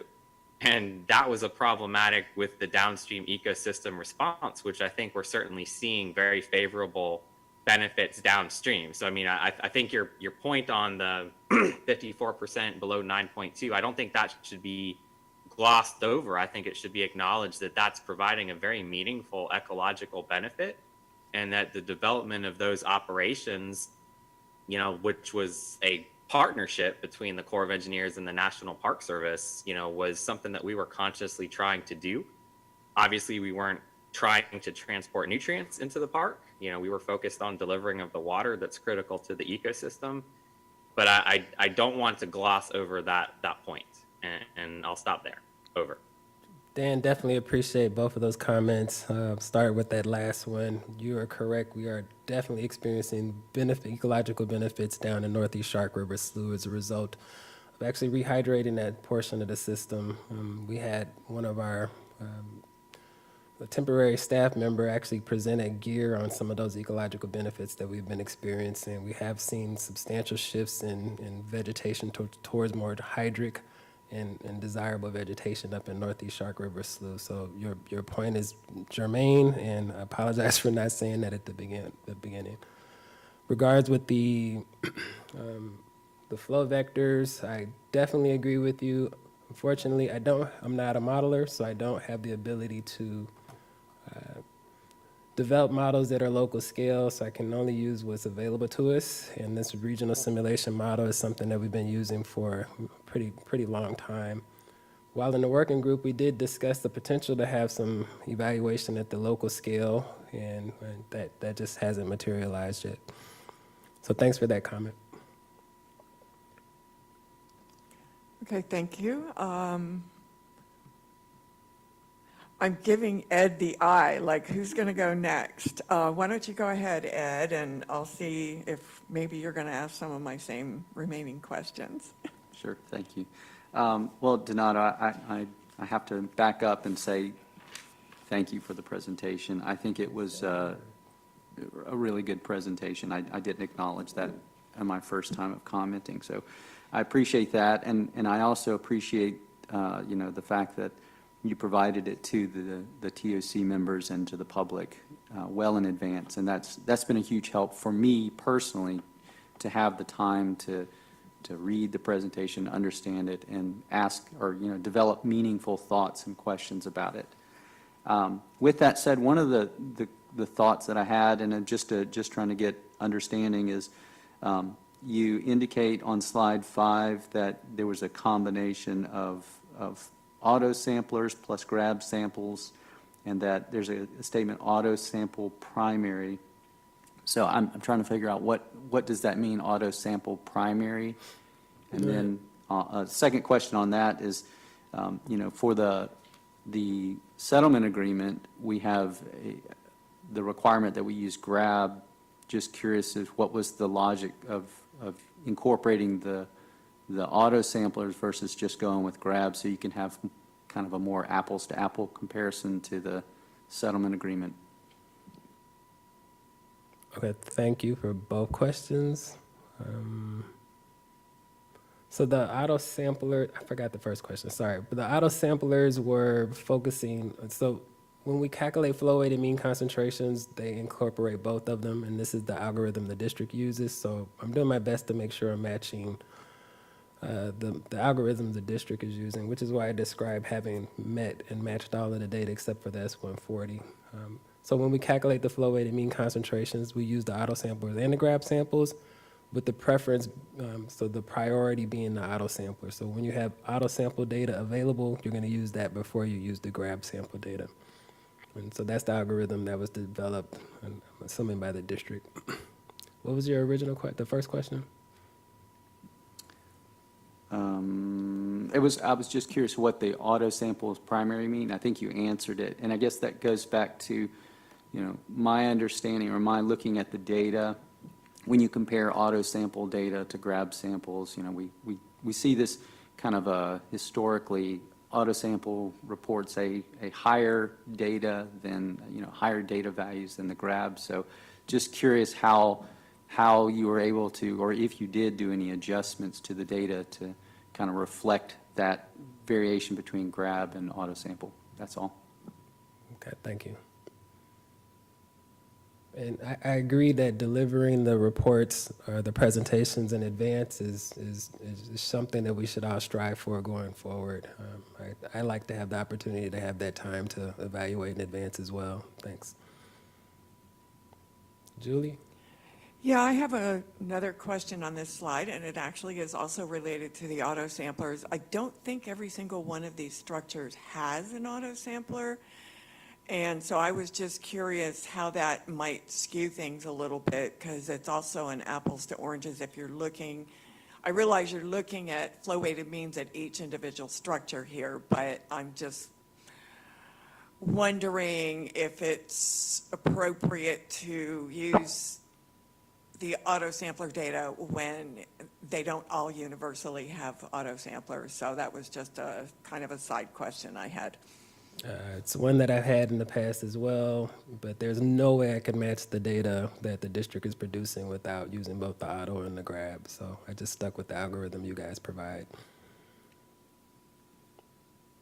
Okay, thank you.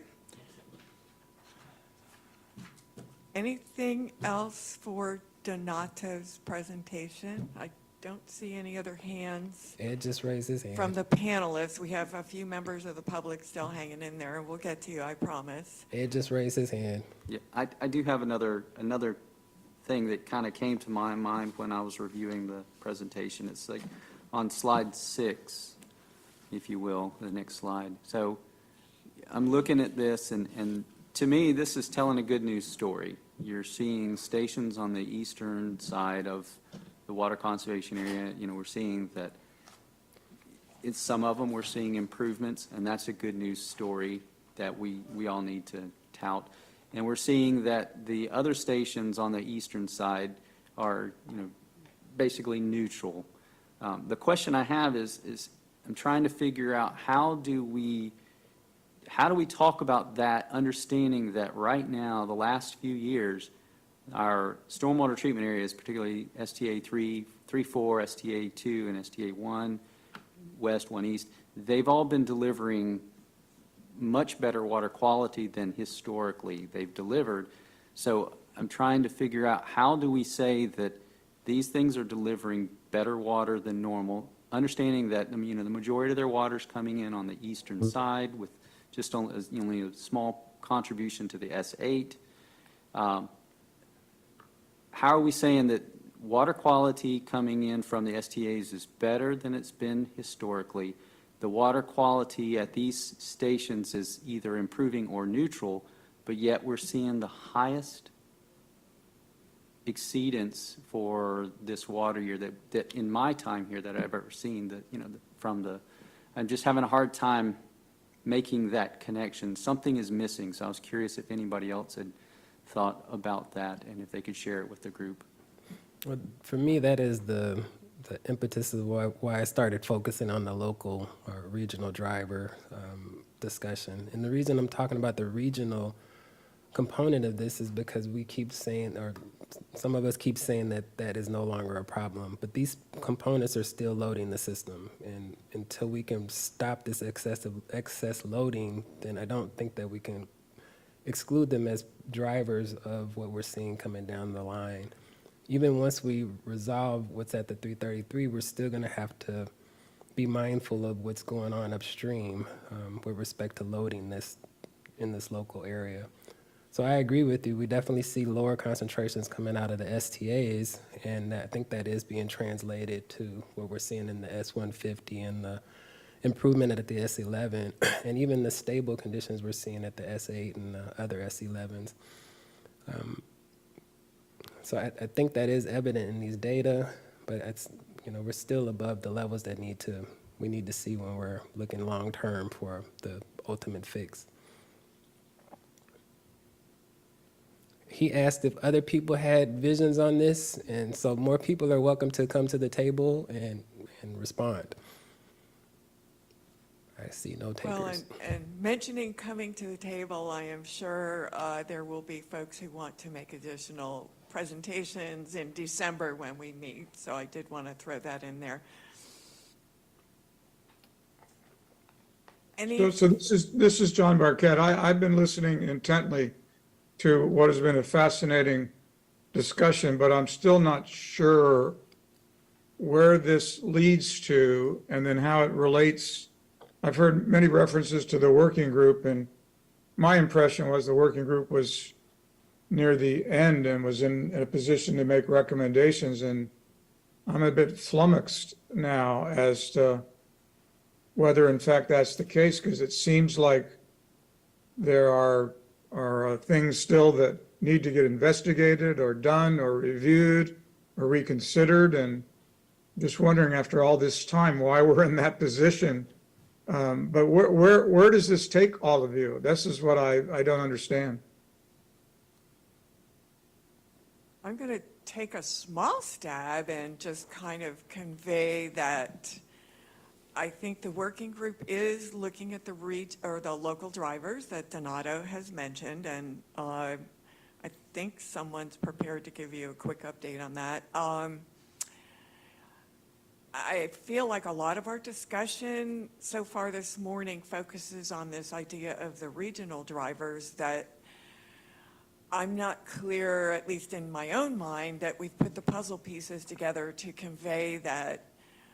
And I'll go to water year 21 and water year 22. And Donato mentioned he's looking at regional drivers because we've said we don't think that's an issue for these exceedances. And for me personally, I think we've had a lot of great discussion of other things we need to consider and look at if there's really a belief that these regional inputs are a problem. And I don't want Donato or the park or others to think that we're ignoring those possible issues.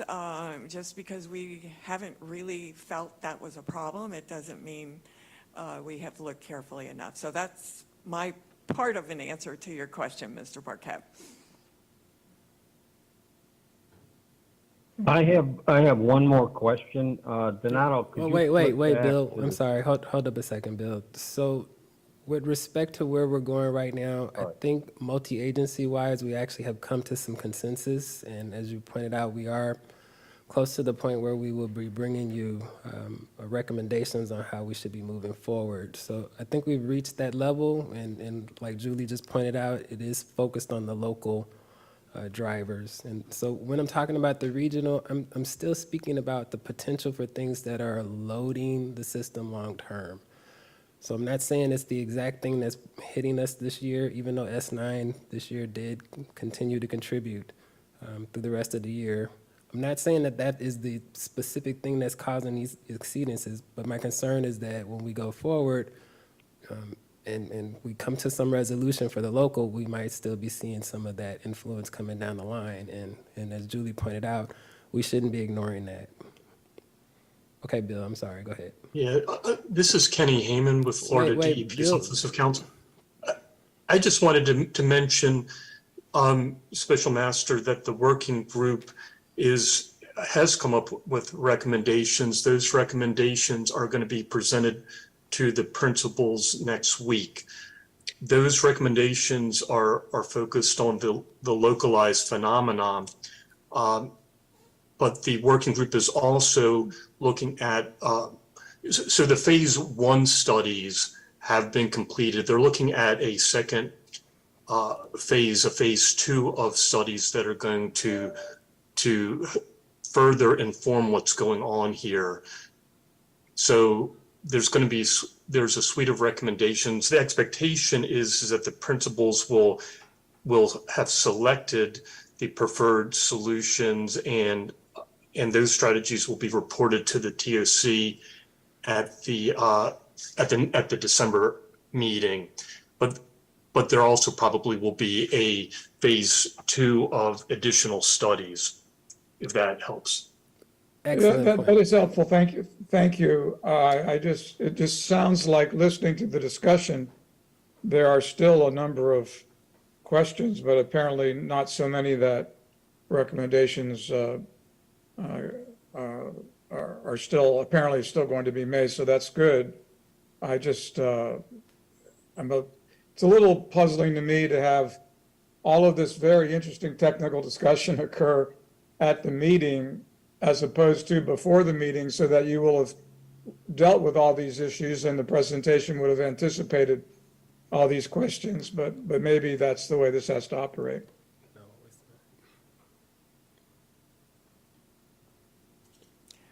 Yeah, this is Bill again. I agree with what the special master just said, but I mean, it seems to me as though I don't understand why the principals are going to come up with their recommendation, I mean, without even hearing out everything that we've been talking about. The other comment I had, Donato, could you move back to that slide that has the map showing the trends on it? Yeah. Well, I think this is about as strong as an indication of trends. You got trends all along the western side. We talked about tracers and marsh interactions, but the fact that all 4 of the stations on the western side are showing increasing trends, it means that some kind of a signal moving through the system. So that can be looked at along with everything else that we've talked about. So if I can just stop right there, when Dr. Walker says something like that, what happens now? Is there follow-up, and who engages in the follow-up, or is this observation get recorded in the notes? And then I'm trying to understand what happens next, because it is quite telling when you look at the 4 dots there, S190, the S140, the S344, and the S12A, and then you look over to the left and see red, red, red, and red. I mean, look, I'm a mere mortal. I can't stay up with all of the acronyms that you use so facilely for the various canals. My brain isn't quick enough to be able to see the canals the way you can, but I can see 4 red lines here and look at the 4 red dots, and they're all in the western end. What happens next with this comment? That's what I'm trying to understand. Where do you go with this? Is this part of phase 2 that was just referenced, or is there something else that's going to occur? I'm just flummoxed. Special. Special Master, this is Kenny Hayman again. So, these analyses are looked at by all the agencies, including the working group. DEP has been doing a deep dive into what's going on here. It's possible that we could give a presentation on this at the next TOC. Ed, do you want to kind of give a preview of what our analyses to date have been about S12A or? Yeah, I was just going to mention that, we've looked at this and, from a contribution to the exceedance, if you look at the data, it's kind of, it's a very small contribution. It's around 1% contribution. So while the trend is obviously concerning for the department, and we've been looking into it, as Kenny indicated, and perhaps we can provide a presentation at the next TOC meeting, what we're seeing.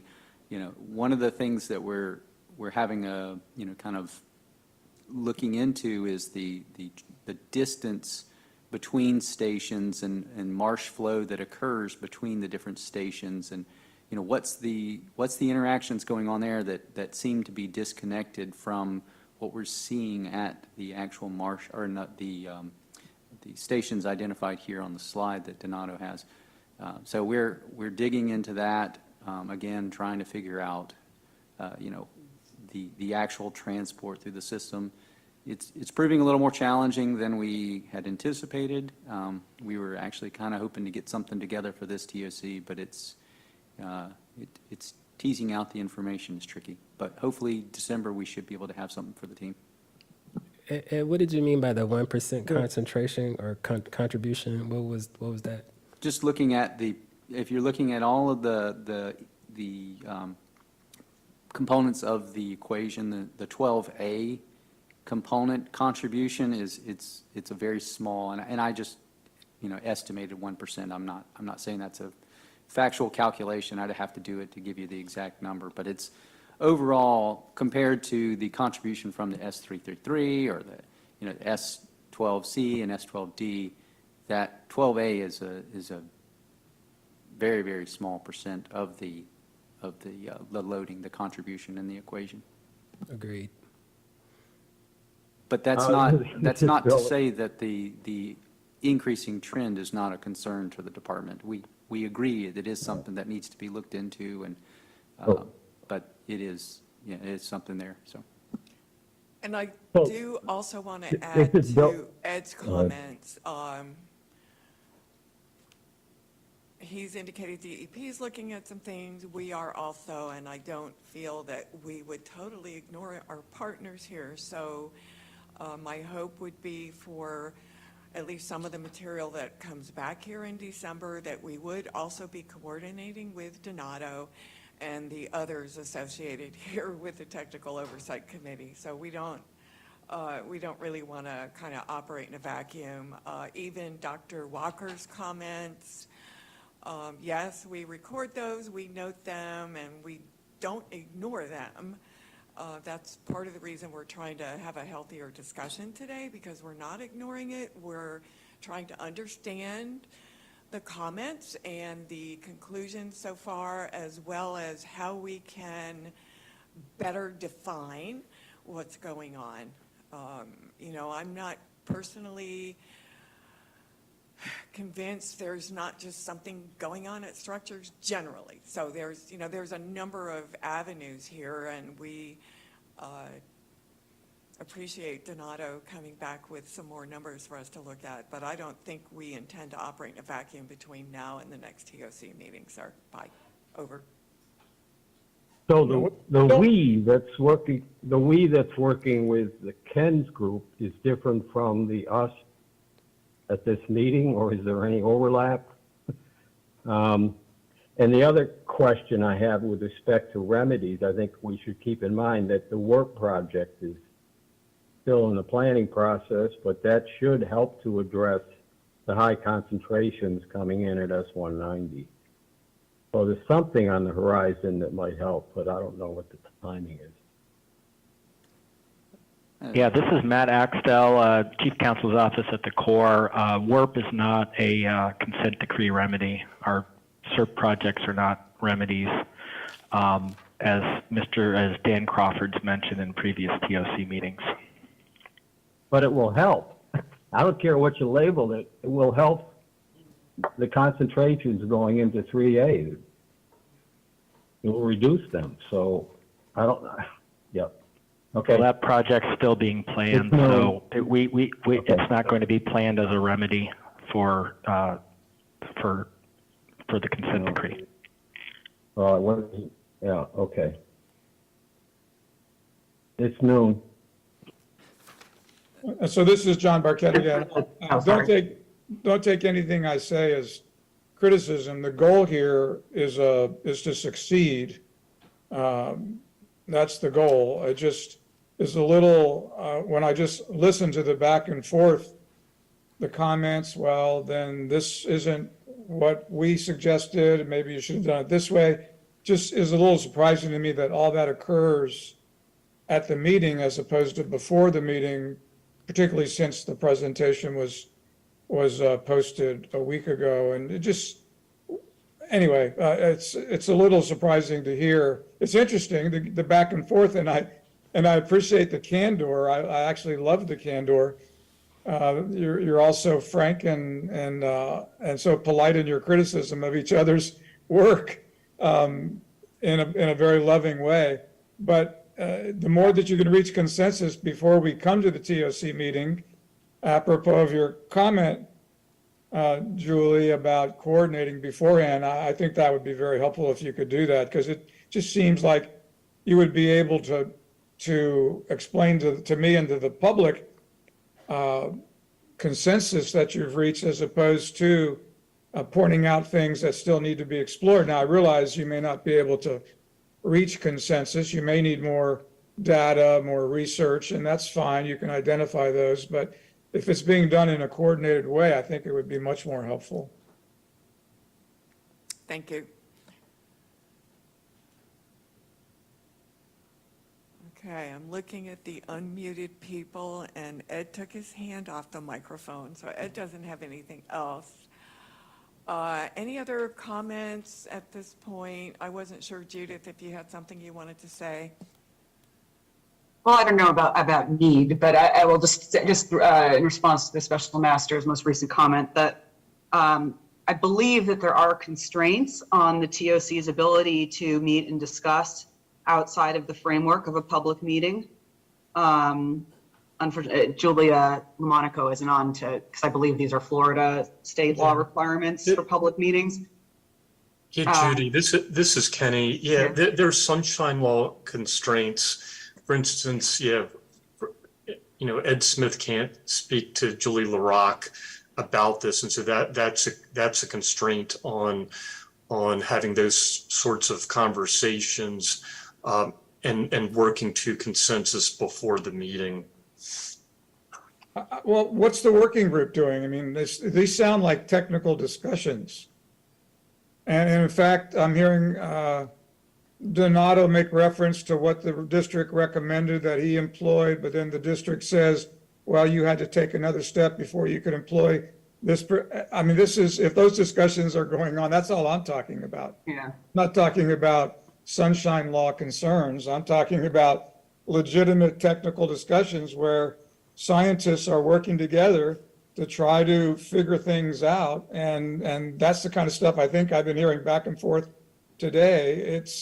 It's great. And this is I'm just wondering why some of it doesn't occur before the meeting, so that when you get to the meeting, the scientists have reached a consensus on whether it's statistically related, whether it's flow related, whether it's concentration related, whether it's terms of vectors direction related, whether it's canal marsh connections related, but just to have these kinds of conversations so that you can either identify what's been agreed upon or identify where there are still data gaps that need to be filled, and then how you plan to fill them. I mean, I'm not being critical. I'm just trying to be analytic and organized in what I'm hearing. That's really all I'm reacting to.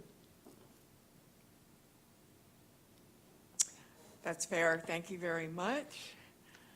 I'm not going to get into workload and staffing here, but that's partly an impact. Well, let me stop you right there, and I apologize. I completely understand if it's budget related, if it's staff related, if you've got other priorities, say so. That's fine. Just at least indicate the constraints so that we all understand what people are working under. No one's looking for miracles here. That's not the goal. The goal is for solutions. We've had a number of exceedances going back now a few years. We need solutions. But if there are budget constraints or staff constraints, announce them so that at least from my standpoint, I can appreciate the difficulties to get to some of the solutions. No one's looking for miracles, but we've been at this now 2 or 3 years. I forget the number of exceedances we've had. We're going to get recommendations. We're going to hear them in December. So hopefully that'll be quite fulsome. And again, please understand, I'm just trying to help. I'm not trying to criticize, but I do have obligations to the court and I think to the public. And I know that you respect those and you have them as well. And we just all need to work together to try to come up with solutions that make sense. Definitely appreciate your input, Special Master. Yeah, thank you. Okay, Donato's slides went away. Does that mean we're done with Donato's presentation? I do note our agenda does have a follow-up discussion with a possibility of a vote, and I think we've just had the follow-up discussion. I, for one, am not prepared to vote on anything related to Federal Water Year 22 of Shark River Slough. I don't know if the rest of you are or not, and if we want to defer that again till December, specifically to Water Year 22. This is Ed Smith with DEP. Unfortunately, I think I have to come to the same conclusion that I would like to do a little more analysis before we have that vote. Okay, thank you. I support waiting until the next month to see what FDEP comes back with and have that incorporated into our evaluation. Over. All right, great, thank you all. Lori's kind of nodding her head here, so. Yeah, no, this is Lori with the Refuge. I agree. Let's just hold off until December because I think we all still have to think this over and look at more data. You know, and I just want to say real quick, Donato, thank you for doing the presentation. And I know you took a lot of hard questions. So I'm just saying, I just want you to know that we appreciate what you've done. Julie, to something that you said about you're not convinced that some of the problems that we're having are not at the structures themselves. That is a very good point. I mean, we've known for years now that there's a hydrologic connection between 344, the 343s, and S12. We've done those studies, you know, back during the Everglades Restoration Transition Plan.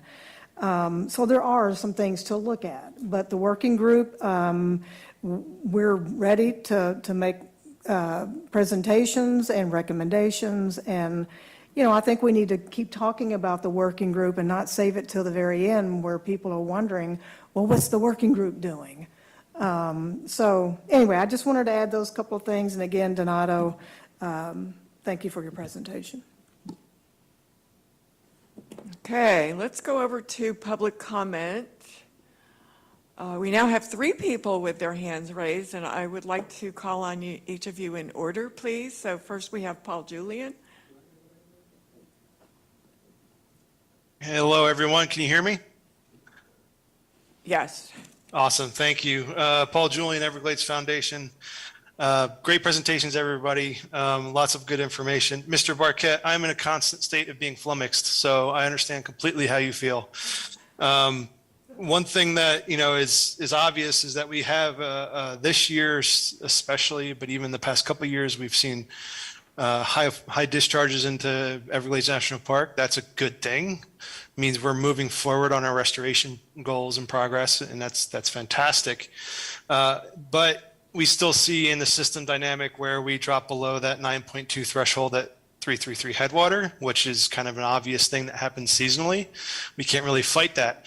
But we do still see exceedances in our annual numbers. And what's really, I guess, alarming, and if I was a betting man, I might start putting money on it, that we are going to be exceeding probably in 2023. That's adding on to the already 5 exceedances that we've had over the past 10 years. That's kind of a big deal. And it seems like we keep discussing the same exact thing. Going back to the high discharges to Shark River, that's a great thing. And obviously we have seen ecological benefits downstream, but do we also see trade-offs?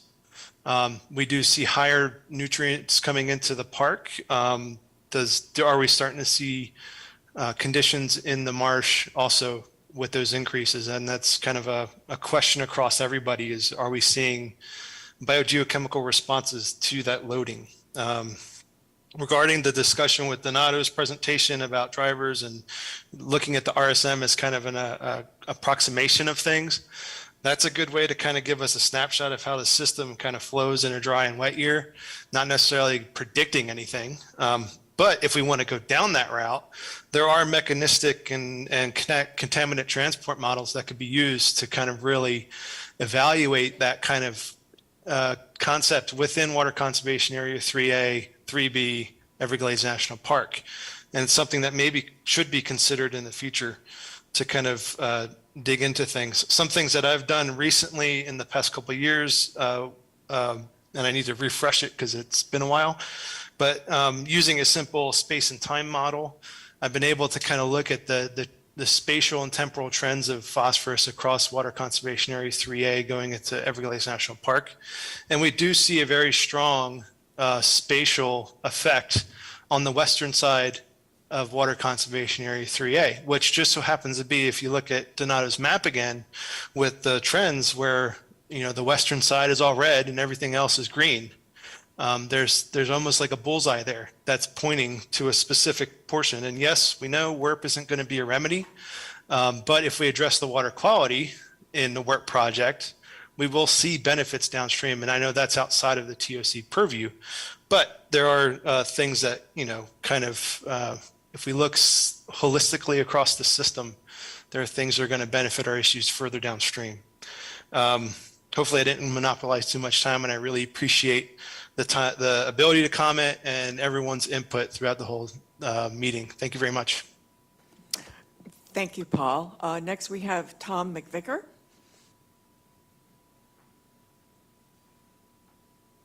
Thank you, Julie. Can you hear me? Yes, sir. Okay, great. I just have a few comments. I also appreciate what Donato's done. A lot of hard work, plus the courage of being the only technical person willing to stand up in front and talk about something that's really, really complicated. My main comments on the presentation, though, slide 4, the overland flow vectors. That is a file produced by the model. There's 1 page per year plus an extra page. So they simulated 41 pages for COP. And page 42 is the actual average of all the 41 years. It looks nothing like the average that you saw in this presentation. It's much drier. All 3 of the vector diagrams in the presentation are wet years. None of them's a dry year, and they're all wetter than the average year. When you look at the average, you actually see a trace of blue arrows going all the way from S140 down to, it looks like S12D or L67A. It's easy to misinterpret or draw more conclusions than are valid from a diagram like this, but it is instructive if you just go back and thumb through, and it's easy to set up on your computer, just thumb through all 41 years. You'll get a totally different impression than you will from looking at 3 wet years.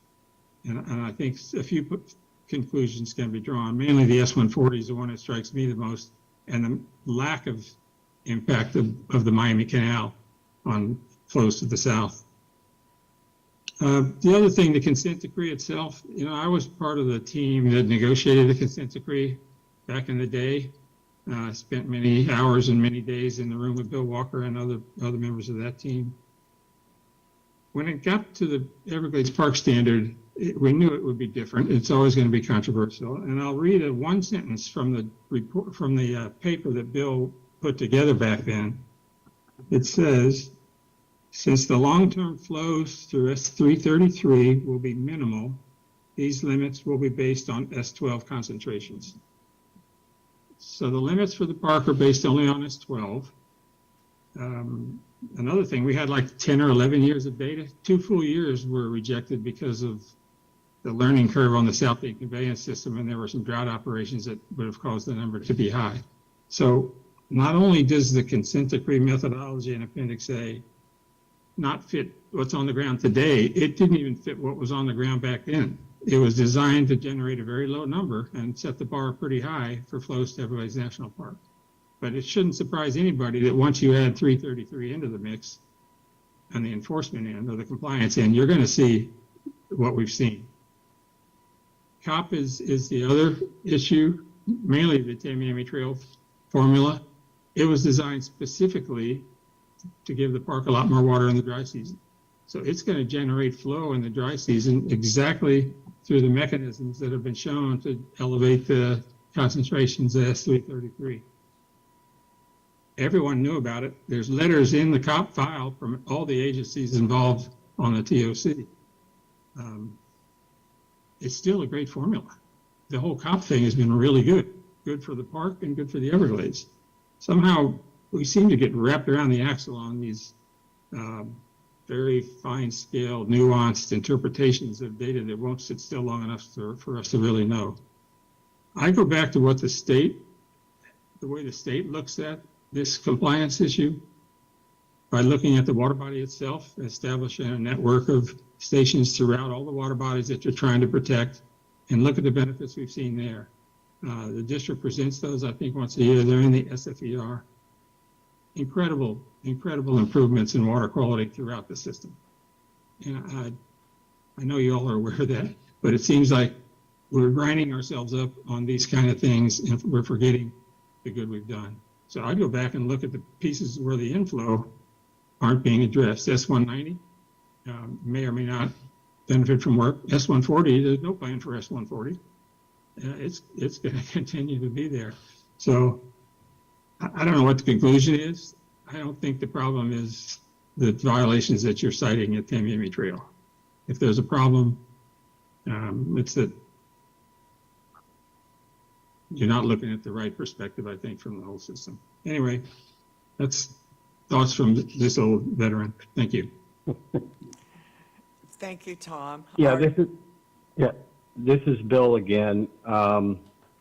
We did not intentionally exclude S333 from the compliance formula development. It just so happened that there wasn't much flow. There was a lot of discussion about recognizing that there would be more flow along the eastern side, but then on top of that, there was the assumption that that would be handled under other long-term hydrologic restoration projects such as SEP. And those are, planning or, I think the planning's done and there's an implementation phase. So well, it was I just actually a don't want to modified water deliveries project that was approved by Congress. Okay, right. But now we're calling it SEP. So, I mean, whatever you name it, but it is going to partly address the high concentrations coming in through S333. The difference is modified water delivery is going to eliminate flows from 333 and put it through 3B, and SEP will not. Right. And 3B will clean the water up. Anyway. Okay, thank you both. Our next public commenter is Rhonda Ruff. Rhonda? Thank you. Can you hear me? Yes, ma'am. I'm going to drag you all back down into a fairly pedestrian set of questions, and I hope you don't mind, but I do appreciate the presentation, and Donato's presentations tend to be understandable even for me. I find it a little alarming the S-140 and S-190 information. And it could be the time frame that's used in the data analysis for this presentation. We have a home in Clewiston, and it's a constant worry for us that there are nutrient inputs to our groundwater, which is our drinking water supply. So while we want to get the water to flow south and rehydrate Florida Bay and the whole mission of Everglades restoration, water quality of, questionable water quality entering the central Everglades flowway is always of a concern to those of us who live south of the lake and in between the coasts. And so here are a couple of questions that maybe I want to know if these things are incorporated into the data. We have increasingly severe extremes of storm events, like what they call atmospheric rivers or rain bombs due to climate change. I would love to be able to see the data correlated with those rain events. I know that we had Hurricane Ian and Nicole, after which FDACS lifted the BMP requirements for nutrient application and allowed all of the BMP holders to reapply their nutrients as needed afterwards, with pretty much no expiration date on that. So those are nutrient input, vegetation management, herbicide applications on the STAs, strong flows, resuspension of dead, decaying vegetation or bottom sludges.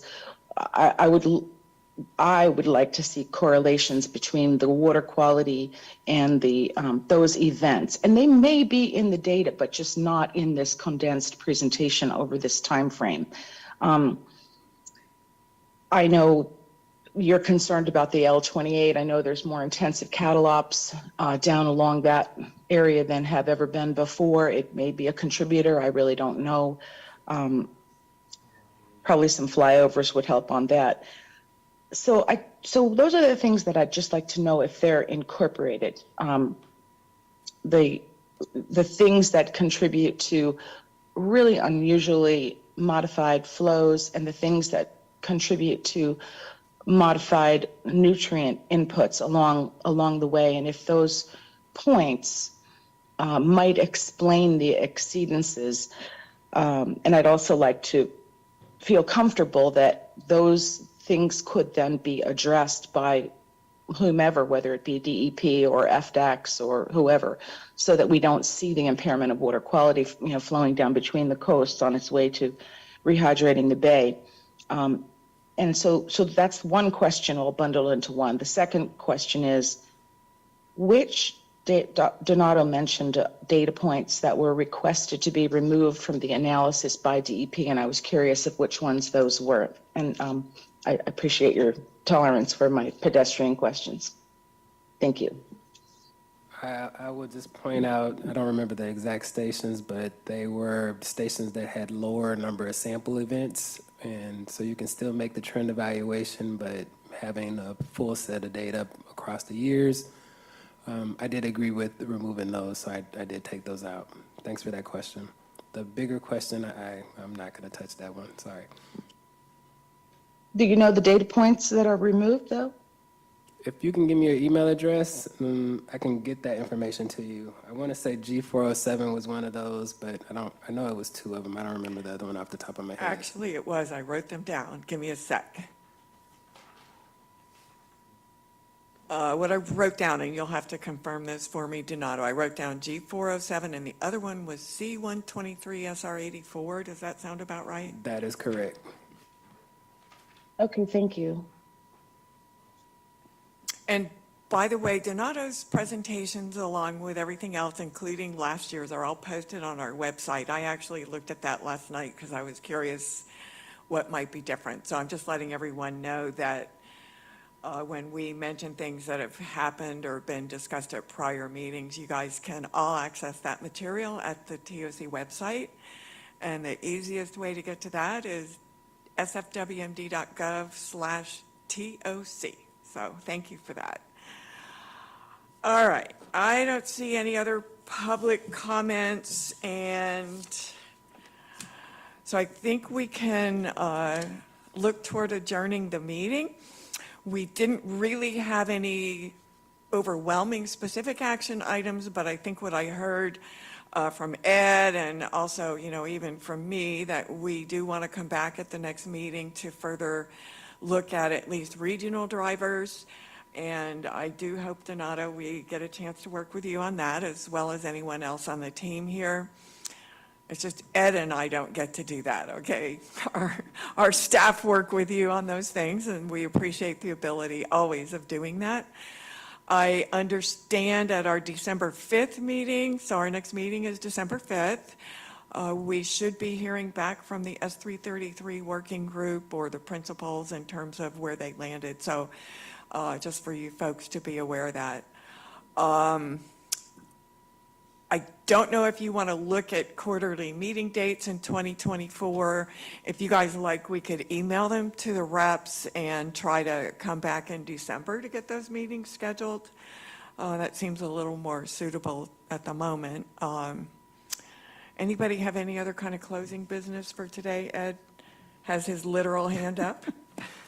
Just again, thank you, Donato, for the presentation. You did a great job. It's a very good presentation, and it certainly was thought-provoking for me, so I appreciate that. Two, thank you again for the commitment to getting it 7 days before the meeting. We're going to do the same thing, and I'm also going to commit now that whatever we produce for the December, you will have it well in advance. We hope to get it to you and coordinate throughout the process. Of course, as Julie said, I'm not allowed to do that, but I'll commit the same thing to Lori and to Dan Crawford, as well as Dan Scheid. I know you're on the phone and you'll be interested, and we'd love to have your feedback on this too, so we'll commit to that. I do have a request. We've heard a few people mention it today that we've seen conditions improve. There was the presentation at GEAR. I wasn't able to go to GEAR, so I didn't get to see it, and I know at the Coalition, Melody Naja hinted at the plant communities change for the positive. If there's any way we could get that, I think it would be great to have for the TOC something to consider for future stuff. And then also to kind of look at what Paul Julian mentioned. I think that would be interesting to see if there's any other indicators that we may want to start focusing on within Everglades National Park. Okay, great. Thank you, Ed. Julie, Yes. this is Lori with the Refuge. Did Kenny's update satisfy the special master and everyone else? Or you mentioned someone was going to throw us a real quick update on the 333 working group.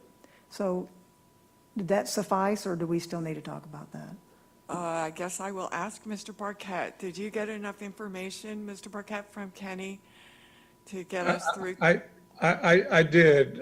I understand where things stand, and I want you all to know so that there are no misimpressions. If I were there in person when we ended the meeting, I would give you all a hug. Thank you so much. I know a lot of people have been working really hard on that, and thank you for confirming, Lori, for everybody. All right, everyone, if we don't have anything else, I believe we are closing for today. So I really appreciate about 40 people who tuned in as attendees here on Zoom, as well as all the panelists and participants today. So thanks for being here. And we will adjourn today and see you on December 5th. Thank you.